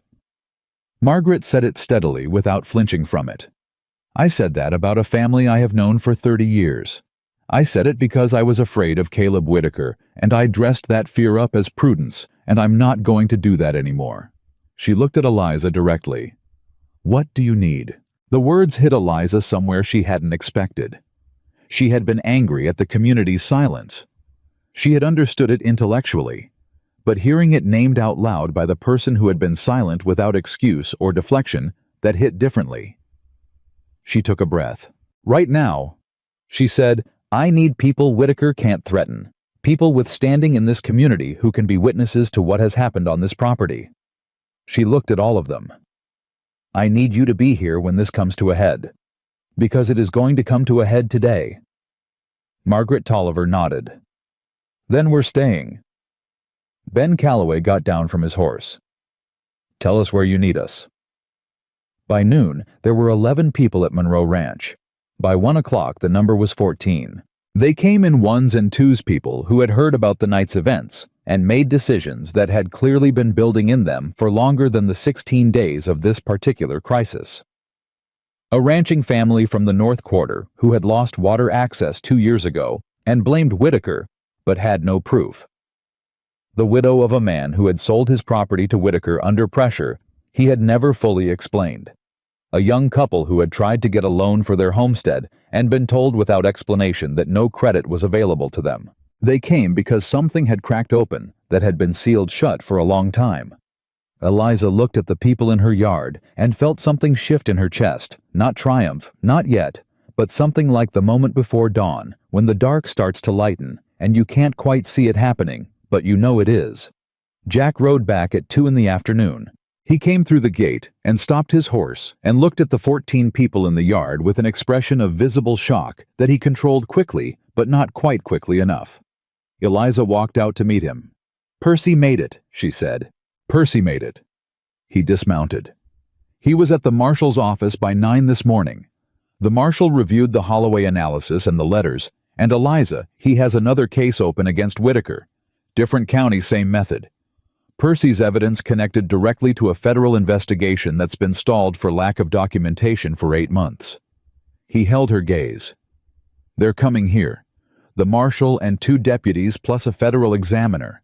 They'll be in Black Hollow by late afternoon." The air left her lungs again, the good kind this time. "He didn't know he was walking into federal territory," she said softly. "He picked the wrong woman to steal from," Jack said. And there was something in his voice when he said it, not pride exactly, because it wasn't his to feel pride about. Something closer to wonder. She started to respond, and then she heard it. From the road. From the direction of town. Not riders this time. Caleb Whitaker came in his own carriage, which was the most expensive vehicle in the county, pulled by matched gray horses, and driven by his personal driver. Sheriff Orville Cates rode alongside him. Behind the carriage were 4 men on horses. Not Rourke. This time Rourke had apparently not returned from wherever he'd gone after last night, but men Eliza recognized as Whitaker's standing ranch employees. He had come himself. That told her everything about how desperate he was. Caleb Whitaker stepped down from his carriage with the careful deliberateness of a man who was performing calm he did not entirely feel. He was immaculately dressed as always. He looked at the 14 people in the yard, and at Jack beside Eliza, and at the small crowd that had arranged itself without planning along the fence and the barn wall, and she could see him processing it, the change in arithmetic, the thing he hadn't anticipated. He walked to the porch steps. He looked at Eliza. "This has gone far enough," he said. "It has," Eliza agreed. "I'd like to speak with you privately." There's no version of this that happens privately, she said. There are 14 witnesses in this yard. Sheriff Cates is present, and there will be a federal marshal on this property within approximately 2 hours. She kept her voice level. Anything you say to me, you can say in front of them. Something moved in his face. Controlled, but visible. You're making a mistake, he said. The letters you're claiming exist. They exist, Eliza said. August Holloway has examined the forgery on my father's loan document. Leonard Greer has provided a statement. And 7 letters in your handwriting describing the operation you have run in this and neighboring counties for 15 years are currently in the possession of the federal marshal's office in Cheyenne. She paused. Along with information connecting your activities to the death of Henry Sutton in Fremont County. The yard went absolutely silent. Caleb Whitaker looked at her for a long moment. And for the first time in the 16 days of this, she saw something she had never seen in him before. He didn't look powerful. He looked old. This is over, she said quietly. Not just for my father's ranch, all of it. He didn't say anything for a moment. Then very quietly he said, You have no idea what you've done. I know exactly what I've done, she said. I followed the evidence. I found the people who were afraid to speak and I gave them a reason not to be. And I made sure what you built in the dark got pulled into the light. She held his gaze. You came to that courthouse and told me I had no options. But you were wrong. I had one option you never once considered. What option? The truth, she said simply. You never considered that I might just tell the truth and make enough people listen. Caleb Whitaker looked at her, and she saw him understand in that moment that it was real, not a bluff, not a negotiating position. Real, done, finished. Sheriff Cates, who had been standing beside the carriage with his hat in his hands and his eyes on the ground, cleared his throat. Mr. Whitaker, he said very quietly, I think we should go. Whitaker didn't move for another long moment. Then he turned and walked back to his carriage without another word. The yard watched him go. The sound of his carriage moving down the road was different from the sounds of the night before. No urgency, no suppressed force. Just a man leaving a place he would not return to as the same man he had been when he arrived. Edward Marsh, standing at the fence, let out a breath that sounded like it had been held for 2 years. Margaret Tolliver said quietly, My God. Jack was standing beside Eliza close enough that she was aware of it, and she turned to look at him, and he was looking back at her with an expression that was steady and present, and something she did not have a name for yet. You did it, he said. We're not finished, she said. No, he agreed. But you did that part. She almost argued. Then she looked at the people in her yard, the ones who had come because she had given them a reason to, the ones who had stood here and witnessed something that could not be unseen, and she thought maybe he was right. Maybe that part was done. The federal marshal arrived at 4:17 in the afternoon. He was a compact, serious man named Braddock, who moved with the efficiency of someone who had very little interest in performing authority because he had enough actual authority that performance was unnecessary. He arrived with 2 deputies and the federal examiner Percy had mentioned, and Percy himself, who had ridden back with them, and who looked like a man who had not slept in 20 hours and was too energized by events to care. Braddock shook Eliza's hand on the porch steps. Miss Monroe, he said, I've read what your attorney filed this morning. I want you to know that the investigation you've effectively cracked open has been on our books since late 1883. We had suspicions and no documentation. You provided the documentation. Leonard Greer provided the documentation, Eliza said. He made a choice. Braddock nodded. He did. We'll want to discuss his cooperation formally. He looked toward the road. We'll be executing an order for Mr. Whitaker's property records tonight. His attorney will fight it, but the federal warrant supersedes the county court. What about Judge Harlan? She asked. Braddock looked at her steadily. Judge Harlan sent a communication to our office at 10 this morning, recusing himself from the Monroe debt proceeding and requesting a review of his handling of 3 other cases over the past 4 years. He paused. We received it after Percy's filing, not before, but we received it. Eliza thought about the letter Henry had left on Harlan's doorstep. She thought about a 60-year-old man sitting in his house in the early morning with that letter in his hands, making a calculation and then making a choice. All right, she said. Braddock went to work. The next 3 hours were the organized, controlled chaos of a legal process that had been waiting for this moment for a long time.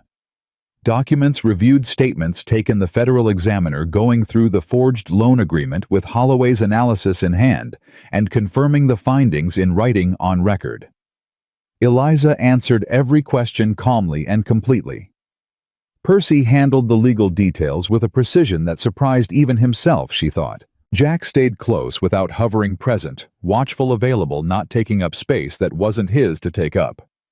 By the time the sun was going low, and the federal team had what they needed to proceed, the Monroe case was effectively over. The forged debt was nullified by the federal examiner's finding. The foreclosure proceeding was suspended pending the broader investigation. The ranch was hers. But she didn't feel the way she had expected to feel. She had thought the moment it was over she would feel something large and clear. Relief. Victory. Something definite. Instead, she stood on her porch as the federal party prepared to leave, and she felt the full weight of everything it had cost. The 16 days of no sleep. The fear she had kept controlled and stored below the surface. The grief for her father that she had held together through the entire fight because she couldn't afford to let it out. She felt all of it come up at once, and it was not triumphant. It was just real. Percy came and stood beside her and didn't say anything, which was the right call. Then Jack came and stood on her other side. "What are you feeling?" he said. She thought about it for a moment. "Tired," she said, "and sad, and grateful." She looked at the yard, at the people beginning to drift toward their homes. And angry still, because Clara Marsh is still in a boarding house, and Henry Sutton is still dead, and winning this doesn't fix those things. Jack nodded. He didn't try to reframe it or soften it. "No," he said, "it doesn't." "But it stops it happening again," she said. "Yes. That has to be enough for tonight." "It does." She looked at him. "You could have left any time in the last 2 weeks," she said. "When it got dangerous, when Rourke came, any of it." Jack looked at the road where Whitaker's carriage had gone. "I know," he said. "Why didn't you—" He was quiet for a long moment.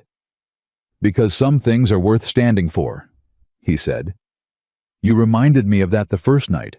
I hadn't remembered it in a while." Eliza looked at him, and the lamplight from the open doorway was falling across his face, and she was 16 days into the hardest thing she had ever done, and she was tired all the way to her bones. "Come inside," she said. "I'll make supper." "I can make supper." "You can make coffee," she said. "I've tasted your coffee." The smallest possible smile moved across his face. "My coffee is fine." "Your coffee is barely acceptable." "That seems harsh." "Come inside, Jack." He followed her through the door. And behind them, the Wyoming plain stretched out into the darkening evening, and the Monroe Ranch stood on its land the way it had always stood, the way Thomas Monroe had built it to stand. And for the first time in 16 days, the lights inside it felt like something that was going to last. The supper she made that night was simple beans and cornbread, and the last of the salt pork. And she and Jack sat at her father's table and ate it without much conversation, the way people do when they've been through something together, and the something is still too close to talk about cleanly. Percy had gone back to town. The federal team had gone back to wherever federal teams went when they were done turning a county upside down. Henry and Tom had eaten in the bunkhouse, and the 14 people who had filled the yard that afternoon had gone home to their own families and their own suppers, and the particular feeling of having done something they would be telling their grandchildren about. The house was quiet in a way it hadn't been quiet in 16 days. Eliza cleared the plates, and Jack made coffee. She let him make it without comment this time, and it was in fact barely acceptable, and they sat with it for a while in the kind of silence that has texture to it that means something. "What happens to Whitaker now?" Jack said. "The federal investigation takes over. It won't be fast. These things never are." She wrapped both hands around her cup. "But Braddock seems like a man who finishes what he starts. And Harlan, he recused himself and requested a review. Whether that saves him or not, I don't know, but he made the choice." She paused. "I think he was more afraid than corrupt. There's a difference. Not a large one, but it's there." Jack nodded. "And Greer?" "I think Greer is somewhere east of here with his daughter, and I hope he stays east for a while." She looked at the table. "He was a coward for a long time, but at the end he did the right thing. People are more than their worst years." Jack looked at her. "You believe that?" "I have to," she said. "Otherwise, what are we doing?" He was quiet for a moment. "My father was a coward," he said it plainly like a fact he had long ago accepted. "He had a chance to stand up for my mother against her brother, who was taking money from her that was rightly hers. And he didn't. He said it wasn't his business." Jack looked at his coffee. "My mother lost everything she'd saved for 20 years because my father decided not to make it his business." Eliza waited. "I left home at 17, he said. "I told myself I was leaving because there was nothing there for me. But I was really leaving because I couldn't stand looking at him every day and knowing he'd chosen to be small." He paused. "I've been moving ever since. 6 years, 8 years I stopped counting after a while, just kept moving." "Until Black Hollow," she said. "Until Black Hollow." He met her eyes. "I almost didn't stop. I almost rode through. I heard the talk at the saloon about a woman fighting Whitaker alone, and I thought that's not your problem, Jack. Keep writing." "What stopped you?" "I don't know exactly." He looked at the photograph on the wall, Thomas Monroe squinting into the sun. "Maybe I was tired of riding." Eliza looked at him steadily. "You're not a coward." "I know I'm not," he said. "I spent a long time proving that to myself. Went looking for every situation where the right thing was the hard thing just to make sure." He set down his cup. "But being brave without a reason to be brave is just restlessness with better press." She almost smiled. "And now? Now I think I found a reason." He held her gaze. "A few of them." The kitchen was very quiet. The lamp between them made the space feel small and close and separate from everything that had happened outside it. Eliza looked at him for a long moment. "Don't say things you can't stand behind," she said quietly. "I know," he said. "I'm not." She looked at the table, at the lamp, back at him. "I need to sleep about 14 hours. You should. And tomorrow everything starts again, cattle fencing, winter preparation. The ranch doesn't stop because the legal situation resolved." "I know. I'm saying," she stopped. "You're saying you have a life to build, and you don't know what I'm doing here past tonight," Jack said. "Yes." "I'd like to stay," he said. "If the work is there and the terms are fair." "The terms are the same as before. You work, you get paid, you get the bunkhouse. Those are fine terms. And Jack." She met his eyes one more time. "I meant what I said that first night. I don't need saving." "I know you don't," he said. "I stopped thinking about saving you approximately 2 hours after I arrived." "What did you start thinking about?" He was quiet for a moment. "Keeping up," he said. "Mostly." This time she did smile, small and tired and real. "Go get some sleep," she said. "We start early tomorrow." He went. She listened to the door close behind him and sat alone for a little while longer with the lamp and the quiet and her father's photograph.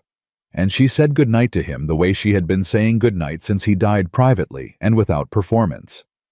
Then she went to bed and slept for the first time in 16 days without anything chasing her into the dark. The morning came hard and bright and cold, the way Wyoming mornings did in late October, and the ranch needed everything it always needed. She was up before dawn. Jack was already at the barn. They worked through the morning with Henry and Tom, and nobody talked about the day before, and somehow that was exactly right. The return to the physical dailiness of the work was its own kind of relief, its own proof that the ground was still solid. It was Percy who arrived at mid-morning with the news that changed the shape of everything again. He rode up, looking like a man carrying something heavy and not sure how to put it down, and Eliza met him at the gate and read his face before he opened his mouth. "What happened?" she said. Percy dismounted and took a breath. "Two things. The first, Braddock moved on Whitaker's property records last night. They found the correspondence files he kept at his house." He paused. "Eliza, there are 43 additional cases, not 7. 43 documented transactions across 6 counties in the past 15 years in which Whitaker used forged documentation to acquire property from recently bereaved individuals. 43. She heard the number and felt it settle on her in a way that was not surprise but was still staggering. She had known it was bigger than her. She had known since Percy spread his research notes on the table and showed her Ridgeline and Fremont County and Carbon County. She had known it was a machine. But 43. 43 families. 43 moments like the one she had stood in alone trying to understand how the ground had disappeared beneath them. "The second thing," Percy said. He looked at her carefully. "Whitaker tried to leave last night. His carriage was found at the Casper train station at midnight. He had bags. He had cash." Percy stopped. "Braddock's deputies were already there. He's been taken into federal custody." Eliza stared at him. "He ran," she said. "He tried. 15 years of building everything in this county and he ran." Men who've never faced real consequences often don't know how to face them when they arrive, Percy said. He thought he could outmaneuver anything. He'd done it so many times, and then when he couldn't, he didn't have anything else. Eliza looked at the road, at the place where Whitaker's carriage had turned around and gone back to town the day before, carrying a man who had sat across from her in a courtroom less than 3 weeks ago and told her she had no options. She thought about what that must have felt like to have spent 15 years certain that power was permanent, and then watch it go in 48 hours because one woman in a dead man's ranch had decided to hold on. She didn't feel satisfaction about it. She had expected to. She didn't. She felt the 43 families. "What happens now to the properties?" she asked. "That's complicated," Percy said.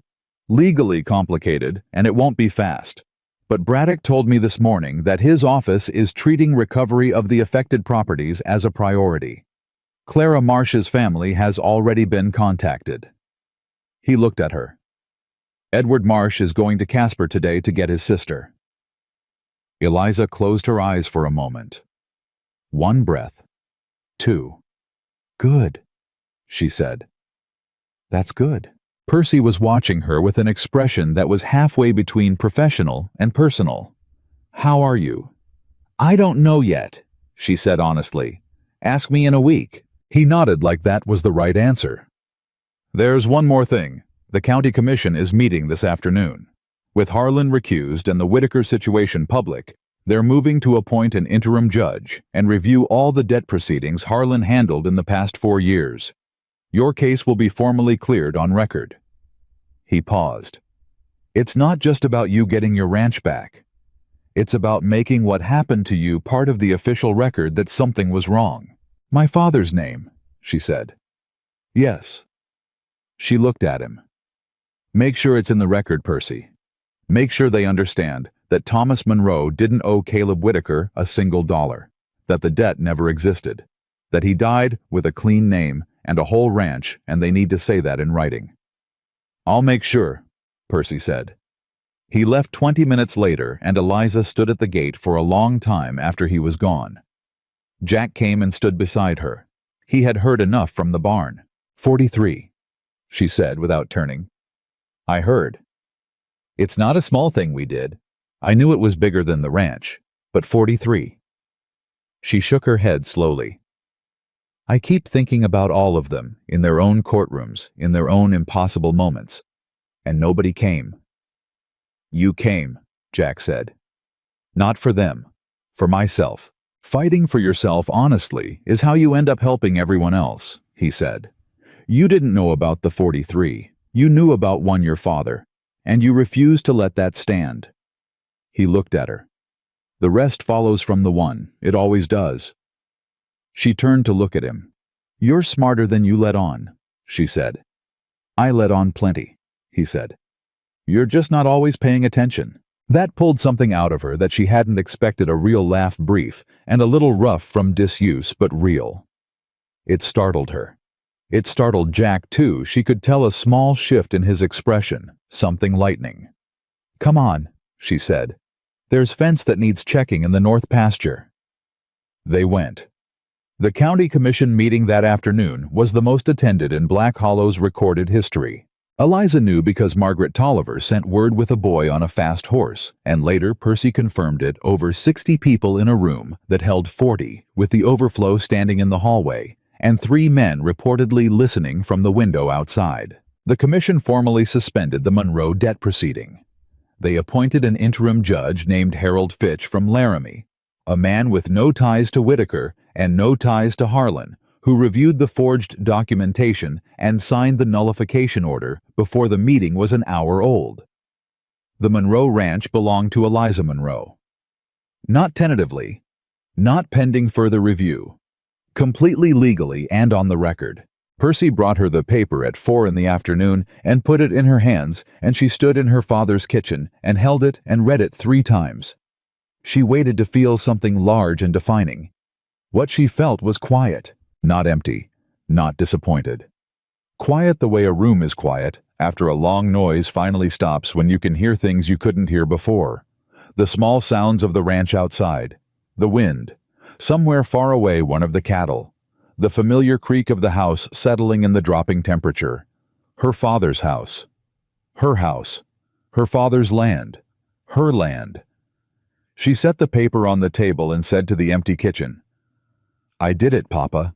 Then she went outside because she needed air, and she stood on the porch in the cold afternoon and breathed it in, and Jack came around the corner of the barn and saw her face and stopped. The papers came, he said. Yes.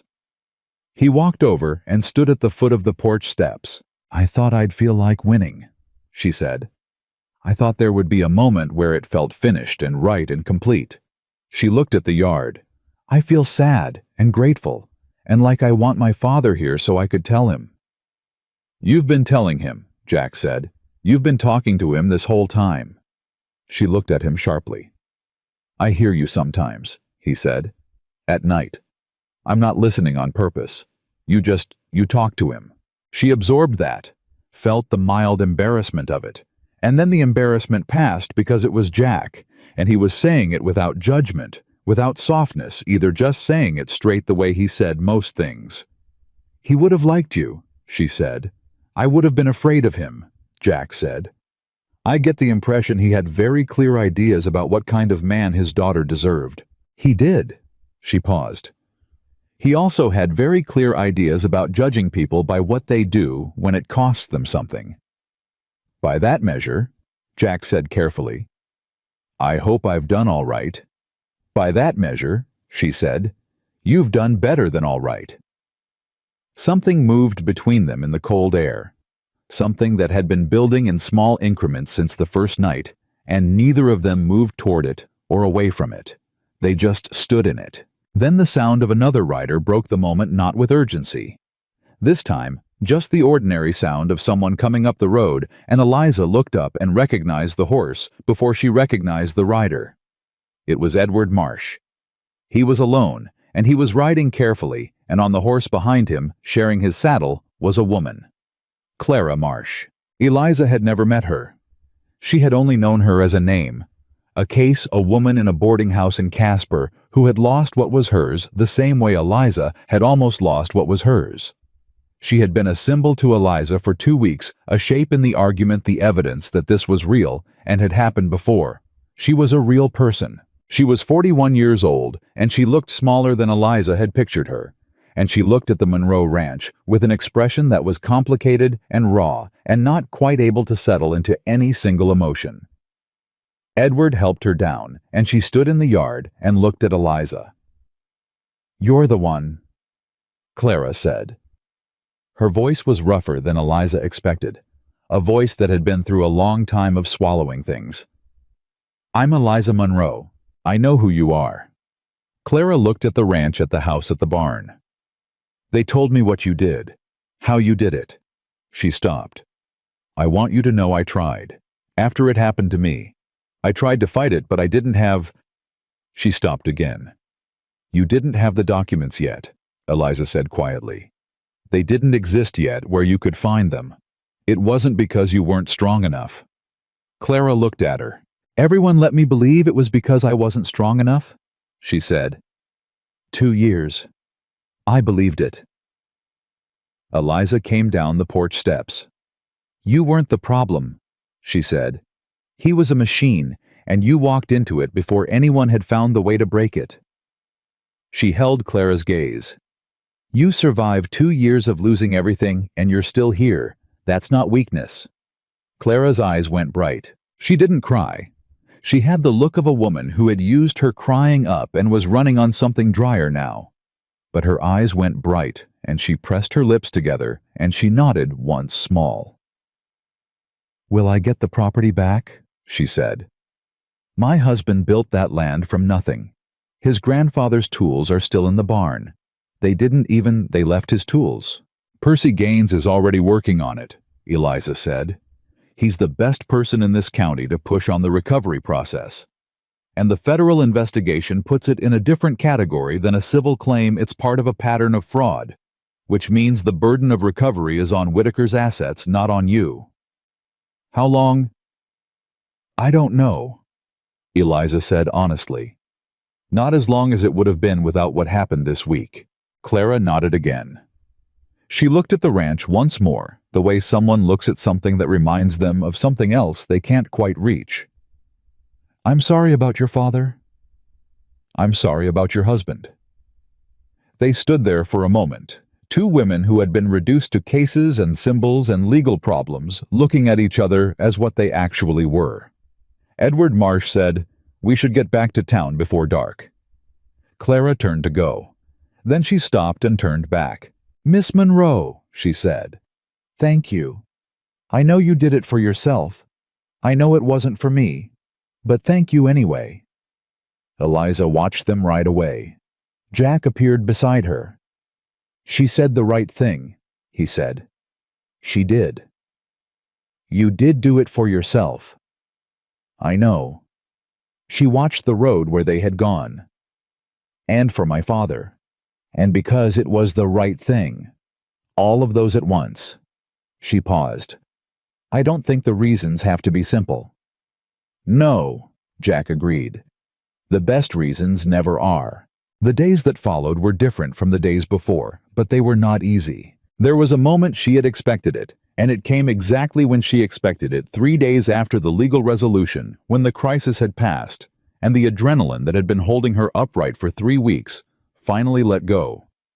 She was in the barn at mid-morning, and she sat down on a hay bale because her legs decided that's what was happening, and she sat there with the smell of horses and hay and cold wood around her, and the grief she had been carrying below the surface since the morning. She found her father's body came up all at once. She didn't try to stop it. There was nothing useful in stopping it anymore. She cried for 20 minutes alone in the barn, and then she heard the barn door and looked up, and Jack was there, standing just inside the door, and he had clearly come in for something routine, and found her instead. He didn't say anything. He didn't move toward her or away from her. He just stayed. She appreciated that more than she would have appreciated any other response. After a minute, she said, I haven't done this yet. I know, he said. I kept putting it somewhere I couldn't feel it. You had to. He should be here, she said. He should be the one who got to see this. He should have seen Whitaker taken into custody, and the commission meeting, and the paper that says the ranch is mine. He should have been here for it. He was, Jack said simply. She looked at him. He built the thing you were fighting for, Jack said. He raised the person who fought for it. He's in everything that happened. He met her eyes. That's not nothing. She looked at the barn wall for a moment. No, she said. It's not. She got up and straightened her coat and went back to work. Jack went back to work too, and neither of them mentioned it again, and somehow that was exactly right. What she didn't expect, what nobody in the county had expected, was what happened 8 days after the federal arrest. Percy came back on a Tuesday morning with a different energy than any of his previous visits. Not heavy, not urgent, but careful. The way a man carries news, he isn't sure how to categorize. "The commission wants to speak with you," he said. She looked up from the ledger she'd been reviewing. "About what?" "About a proposal." He sat down across from her. "Braddock's office has frozen Whitaker's liquid assets pending the investigation. The properties he legally owned, the ones he acquired without fraud, the mill, the lumberyard, the legitimate ranch holdings, those go through probate and will eventually be auctioned." He paused. "But there's another category. 11 families who lost property in ways that can now be proven fraudulent. Properties that can be returned, but some of them, the owners died, or the families dispersed, or the property has been modified significantly by Whitaker's operations. Recovery is legally possible but practically complicated, and," she said, "the commission is proposing that your name be attached to the oversight of the recovery process. Not ownership. Oversight. A formal role in ensuring that the affected families, all 43 cases as they're identified, receive what they're owed." He looked at her. "They want you to be the person who makes sure this doesn't get lost in bureaucratic process." Eliza stared at him. "They want to give me a job," she said. "They want to give you a role," Percy said carefully, "with a formal appointment. It doesn't pay what Whitaker's operation paid, but it pays more than ranch work alone. And, Percy," she stopped him, "why me? There are lawyers, commissioners, federal people." "Because you found it," he said simply. "Because you followed every thread when no one else would. Because 43 families have cases because of what you did, and there are 43 families who need someone who isn't a lawyer, or a politician, or a federal official. Someone who knows what it feels like to stand in that courtroom and hear those words." He looked at her steadily. "Someone who won't let it get lost." She sat with that for a long moment.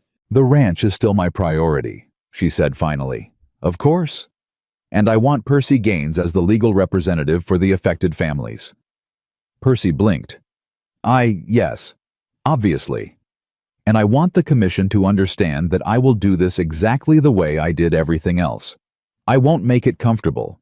I won't let it move slowly because moving slowly is more convenient." She met his eyes. "If they want me involved, they get all of me involved."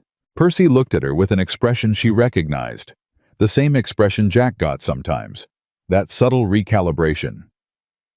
"They want all of you," he said. "That's exactly what they want." She closed the ledger. "Then tell them yes," she said. That evening, she told Jack about the commission offer while they were doing the late feeding, moving through the familiar routine with the ease of people who had worked together long enough that the choreography of shared labor had become natural. He listened without interrupting. When she finished, he said, "Are you going to take it?" "I already said yes." "That's not what I asked." She looked at him. "Are you going to take it as in, are you ready to carry more?" he said.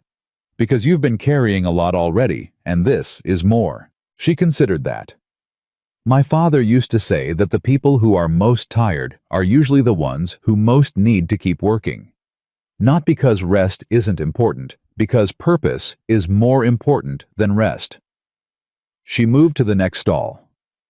"I know what those 43 cases look like from the inside. I know what that courtroom feels like. I know what it's like to have no one come." She glanced at him. "So somebody should come." Jack was quiet for a while. "When I came to your gate that first night, he said, 'I told you nobody should have to stand alone against people who think they're untouchable.'" "I remember. I meant it as something I believed in principle," he said.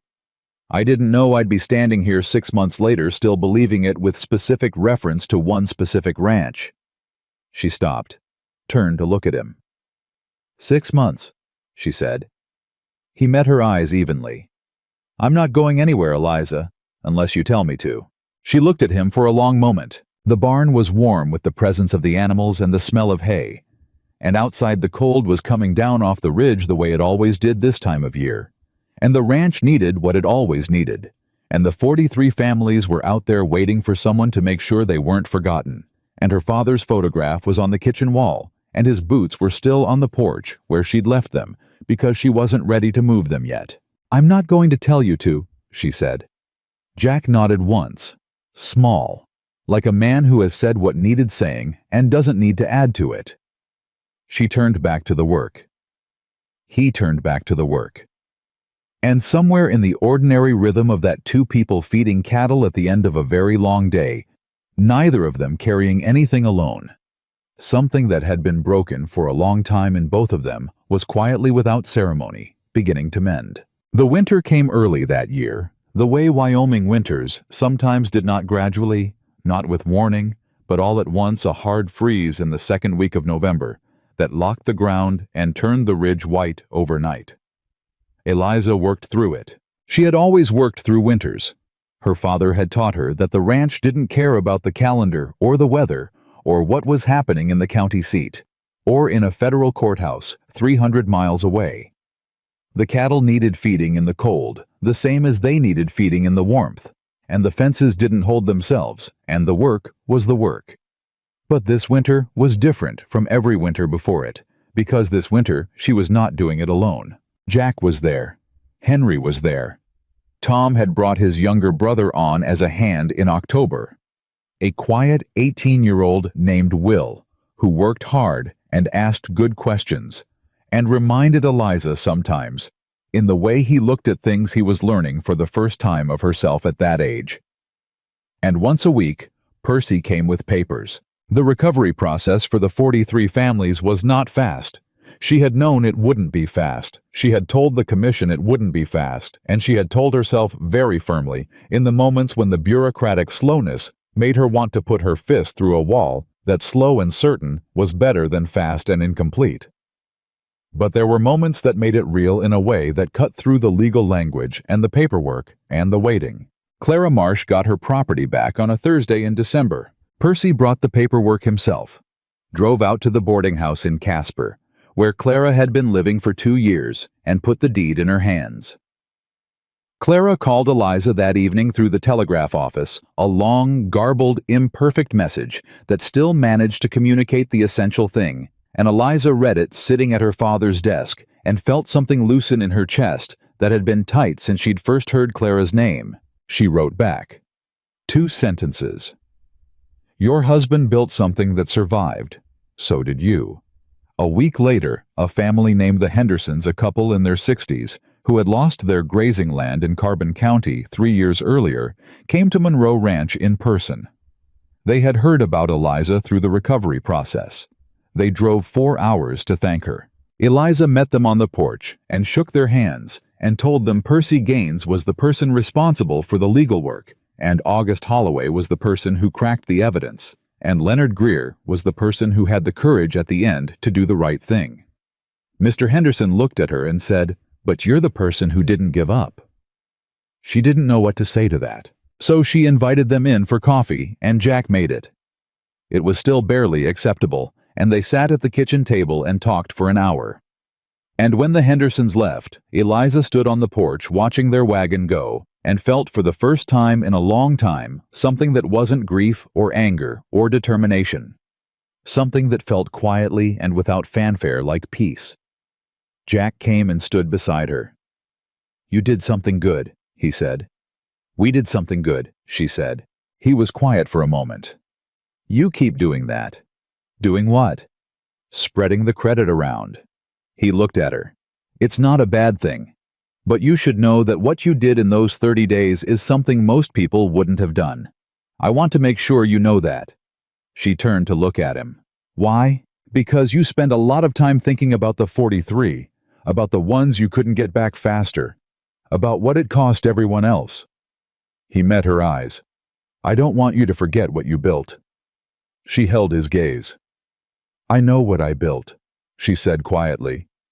"I just don't think it needs me to be proud of it. It needs me to keep working on it."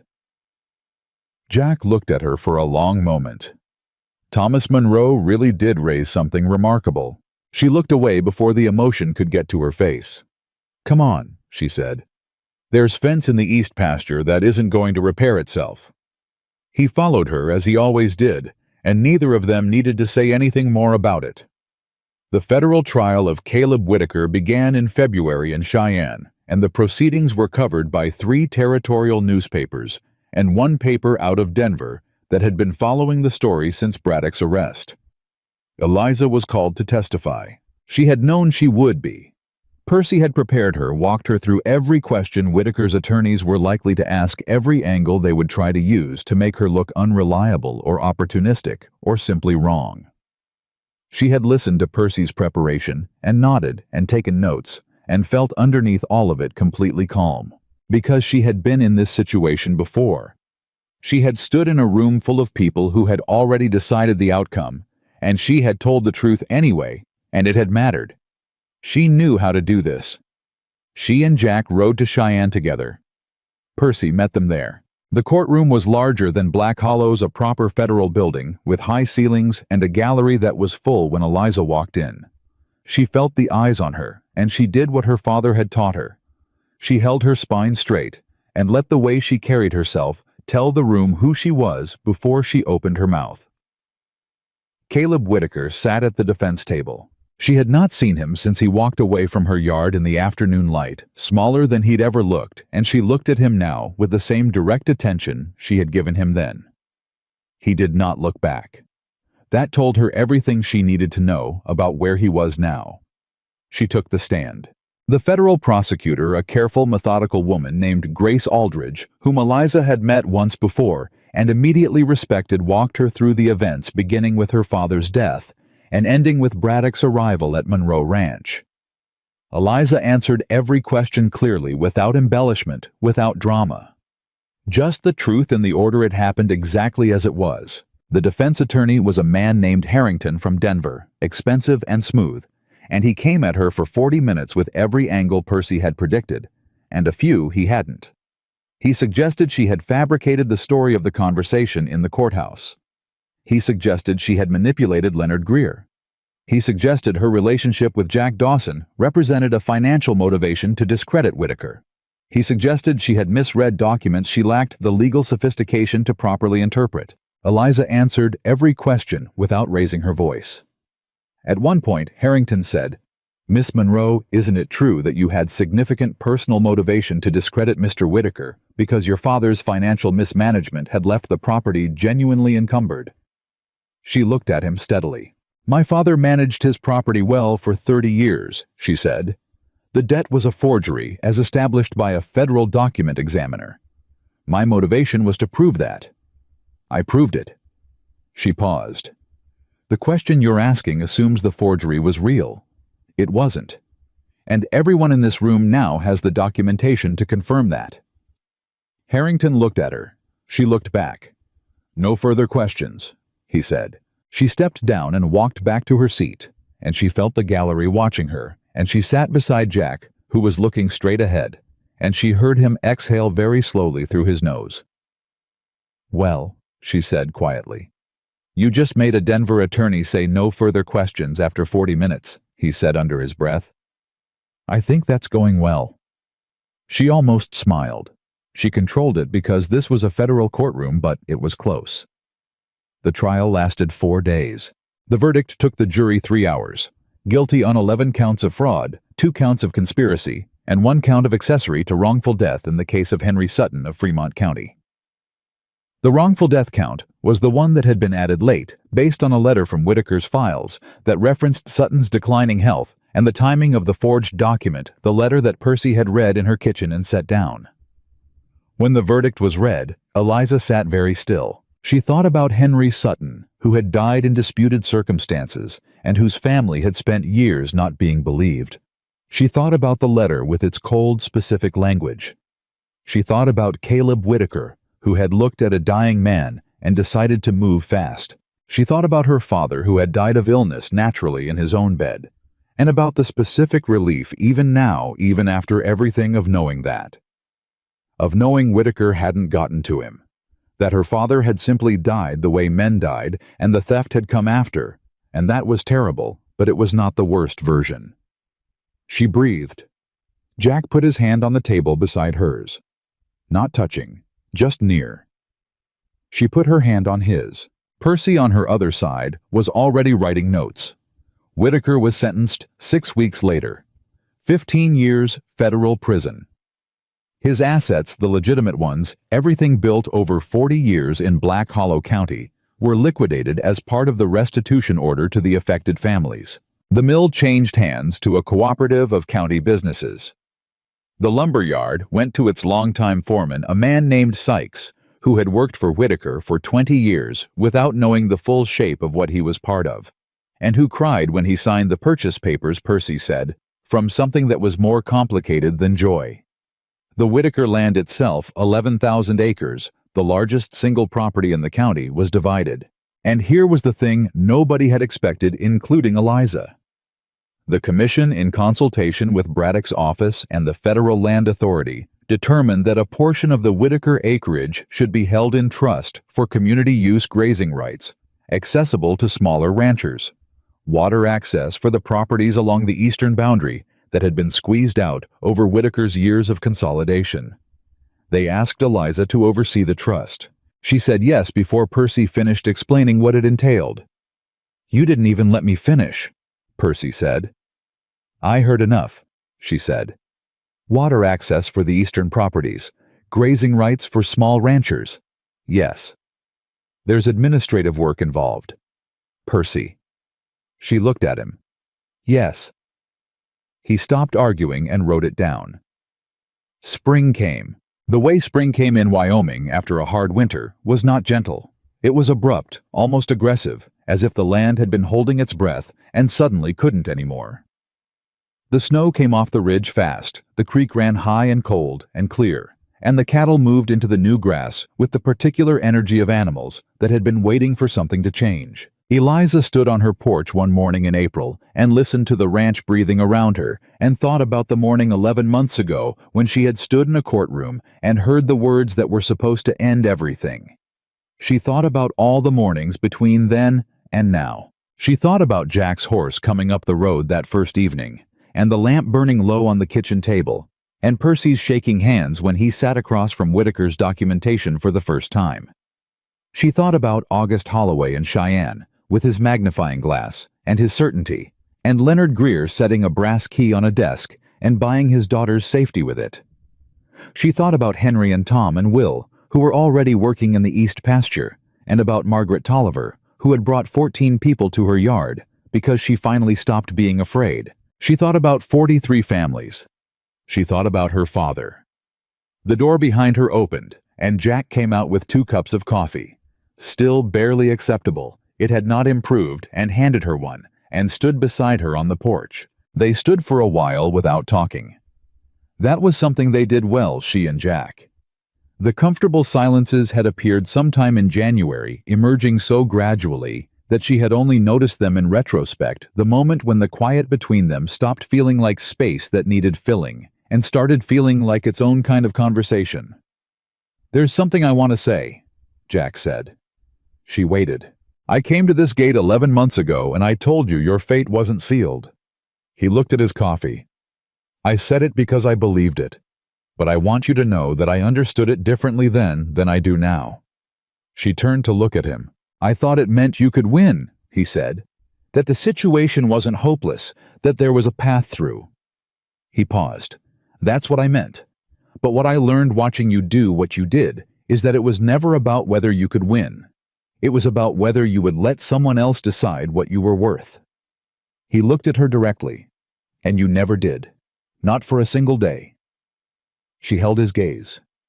"It costs something," she said. "Everything real does. I was afraid," she said. "Every day. I held it down where it couldn't slow me down, but it was there." "I know," he said. "I saw it sometimes, late at night at the table. You thought you were hiding it." "Was I not?" "You were mostly hiding it." Something moved in his expression. "But I saw it. And I want you to know that being afraid and doing it anyway is not a smaller thing than not being afraid. It's a larger thing." She looked at him for a long moment. "Jack," she said. "Yeah. Are you going to say what you're building toward, or are we going to keep talking around it?" He almost smiled. "I'm trying to say it with the right words." "You've been saying things with the right words for 11 months. Just say it." He turned fully to face her. "I love you," he said. "I've been trying to figure out how to say that without it sounding like something you don't need because you don't need it. You don't need anything from me. You've proven that. But it's not about need." He held her gaze steady. "I love you, and I want to stay, and I want to build something here beside you. And I'm asking whether that's something you want." The morning air was cold and clear, and the ranch was moving around them alive and working the way her father had built it to be. And Eliza Monroe stood on her porch with a barely acceptable cup of coffee and looked at the man beside her. She thought about her father saying, "Never let another person tell you what you are worth." She thought about the courthouse, the 30 days, the letters in the leather case, the federal marshal and the jury and the verdict. She thought about 11 months of Jack Dawson, not once trying to make himself necessary, not once making her fight around him, not once asking her to be smaller or slower or quieter. She thought about love, what it had looked like in her father's house, practical and daily, and completely reliable. The kind that didn't announce itself. The kind that just showed up. "I want that," she said. Something in his face changed. Not dramatically. Just something released. "All right," he said. "All right," she agreed.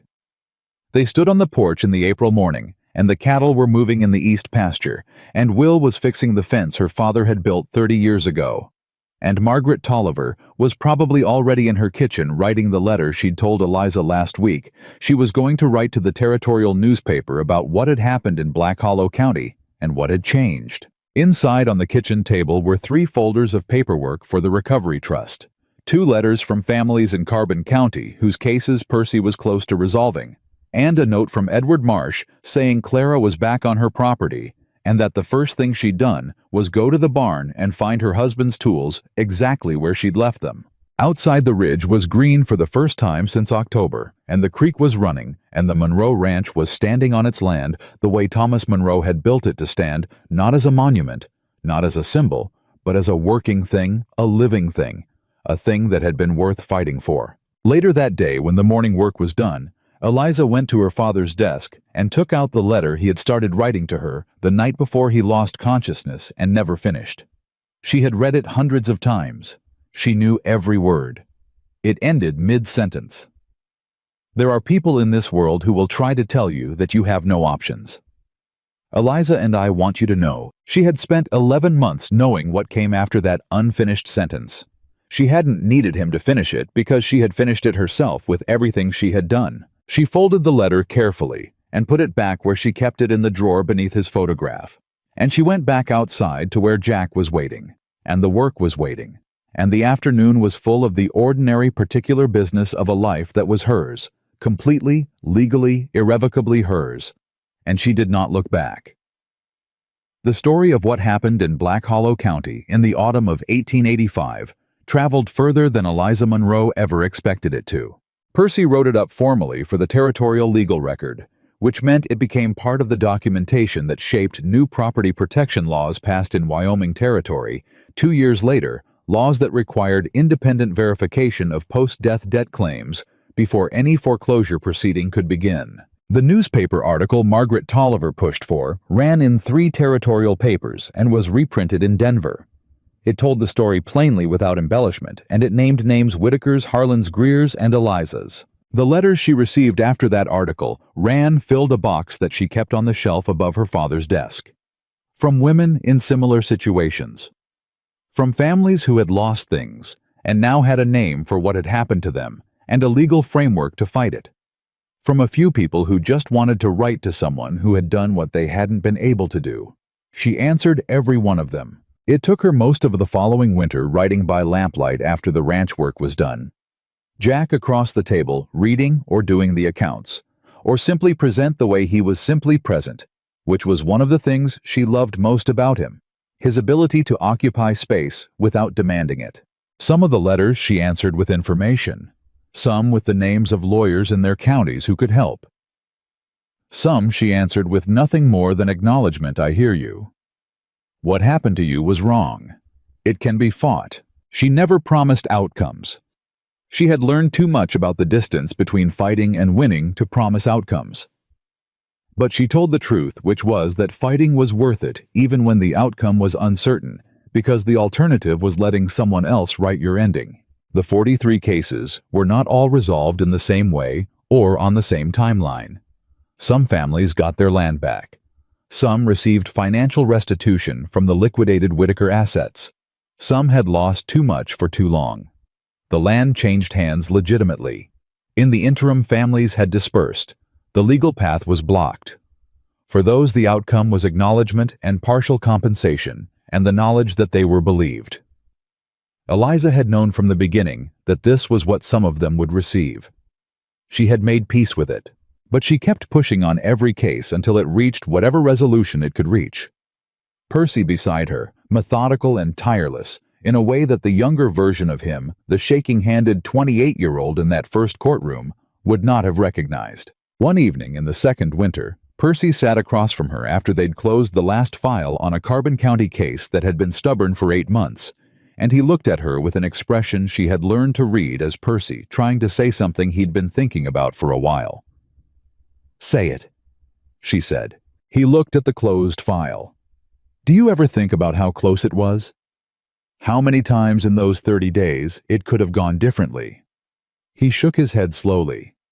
If Greer had gone to Whitaker instead, if Jack had been 2 hours later on the road to Cheyenne, if Holloway had been wrong about the ink. "I think about it," she said. And I think about the fact that it didn't go differently." She looked at him. Greer made the choice he made. Jack got there in time. Holloway was right. She paused. "The things that almost went wrong didn't go wrong. And I can spend my energy being afraid of how close it was, or I can spend my energy on the fact that it held." Percy was quiet. "Your father taught you that," he said. "No," she said. "I taught myself that. He taught me the principle. I had to find the application on my own." She looked at the box of letters on the shelf. "That's what I try to tell people when I write back," she said. "Not that it's going to be fine. Not that it's easy. Just that the thing that's worth fighting for, it's worth fighting for. Even if you're afraid. Even if you're alone at the start." She looked at Percy. "Even if the only person who shows up at your gate is a stranger on a tired horse who won't promise you anything except that he'll stand beside you." Percy smiled. "Jack would hate that description." "Jack would say it's accurate," she said. 3 years after the day Eliza walked out of that courthouse with nothing but determination, Monroe Ranch was the most respected working property in Black Hollow County. Not the largest, not the richest, the most respected. It was known as a place that employed people fairly and kept its word and didn't turn anyone away who came to it honestly. It was known as the place that had been the center of the thing that changed the county, and because of that, it carried a gravity that had nothing to do with acreage or cattle contracts. Margaret Tolliver held a community gathering there every spring, which had started as a thank you and become a tradition.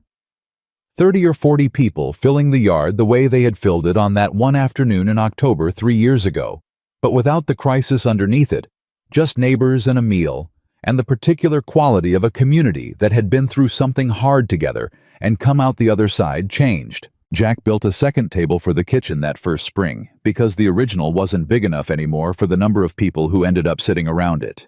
He built it from the same wood her father had used for the original, matching the grain as closely as he could, and he put it together on a Sunday morning while Eliza was out checking the cattle, and when she came back and saw it, she stood in the kitchen doorway for a long moment.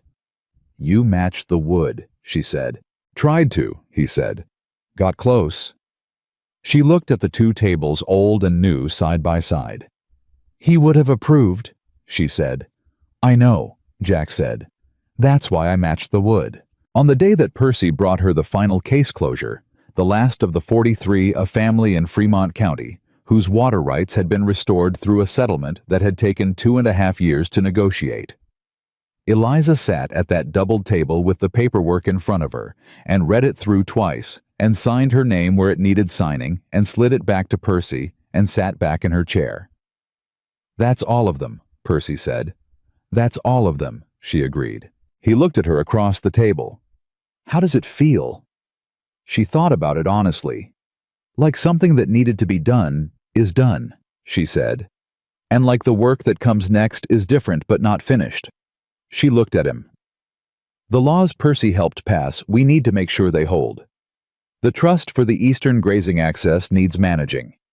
There are people who still need—" "Eliza," Percy said. She stopped. "Can you just for 1 minute? Can you just feel that it's done?" She looked at him. She looked at the table, at the window, at the yard beyond it where Jack was working, where Will was working, where the ranch that her father had built and she had fought for was going about the ordinary business of being alive. She let herself feel it. All of it. The courthouse, and the 30 days, and the night riders, and the letters in the leather case, and the federal courtroom, and the verdict, and the 43, and Clara Marsh's telegraph message, and the Henderson couple sitting at this table, drinking Jack's barely acceptable coffee, and every letter in the box on the shelf above her father's photograph. She let herself feel that it was done. It didn't feel like triumph. It felt like something deeper than triumph. Like something that had been wrong in the world was now in this specific corner of it less wrong. Like the thing she had fought for had a shape and a weight that was real, not just legal. Like her father's name was clean. "Okay," she said quietly. "It's done." Percy nodded. They sat together for a moment in the good quiet of something finished. Then Jack came through the back door with mud on his boots and cold air following him in, and he looked at the papers on the table, and at Percy's face, and at Eliza's, and he understood. "All 43, he said. "All 43, Eliza said. He stood in the doorway for a moment. Then he said, "I'll make coffee." "Your coffee is still—" "Barely acceptable," he said. "I know, I'm making it anyway." She watched him move to the stove, and she thought about a man on a tired horse at her gate in the evening light, who had told her he wasn't there to save her, and had been exactly right about that, and who had stayed anyway through winter, and trial, and 43 cases, and 2.5 years of the daily particular work of building something that lasted. She thought about her father, who had told her never to let another person decide what she was worth, and who had built a life that proved you could honor that principle every single day, and still leave something behind that mattered. She thought about the woman who had stood in that courtroom and refused to pick up the pen. She looked at everything that refusal had become. Outside the Monroe Ranch, stood on its land in the Wyoming morning solid and present and alive the way Thomas Monroe had built it, and the way Eliza Monroe had fought to keep it, and the way it would stand long after both of them were gone. Not because it was perfect, not because the fight had been easy, not because the world had been fair, but because one woman had understood at the moment when everything was being taken from her that the only thing no one could take was the decision about who she was. She had made that decision in a courthouse with a pen she refused to pick up, and every single thing that followed had come from that one refusal. Her fate had never been someone else's to write. She had always held the pen,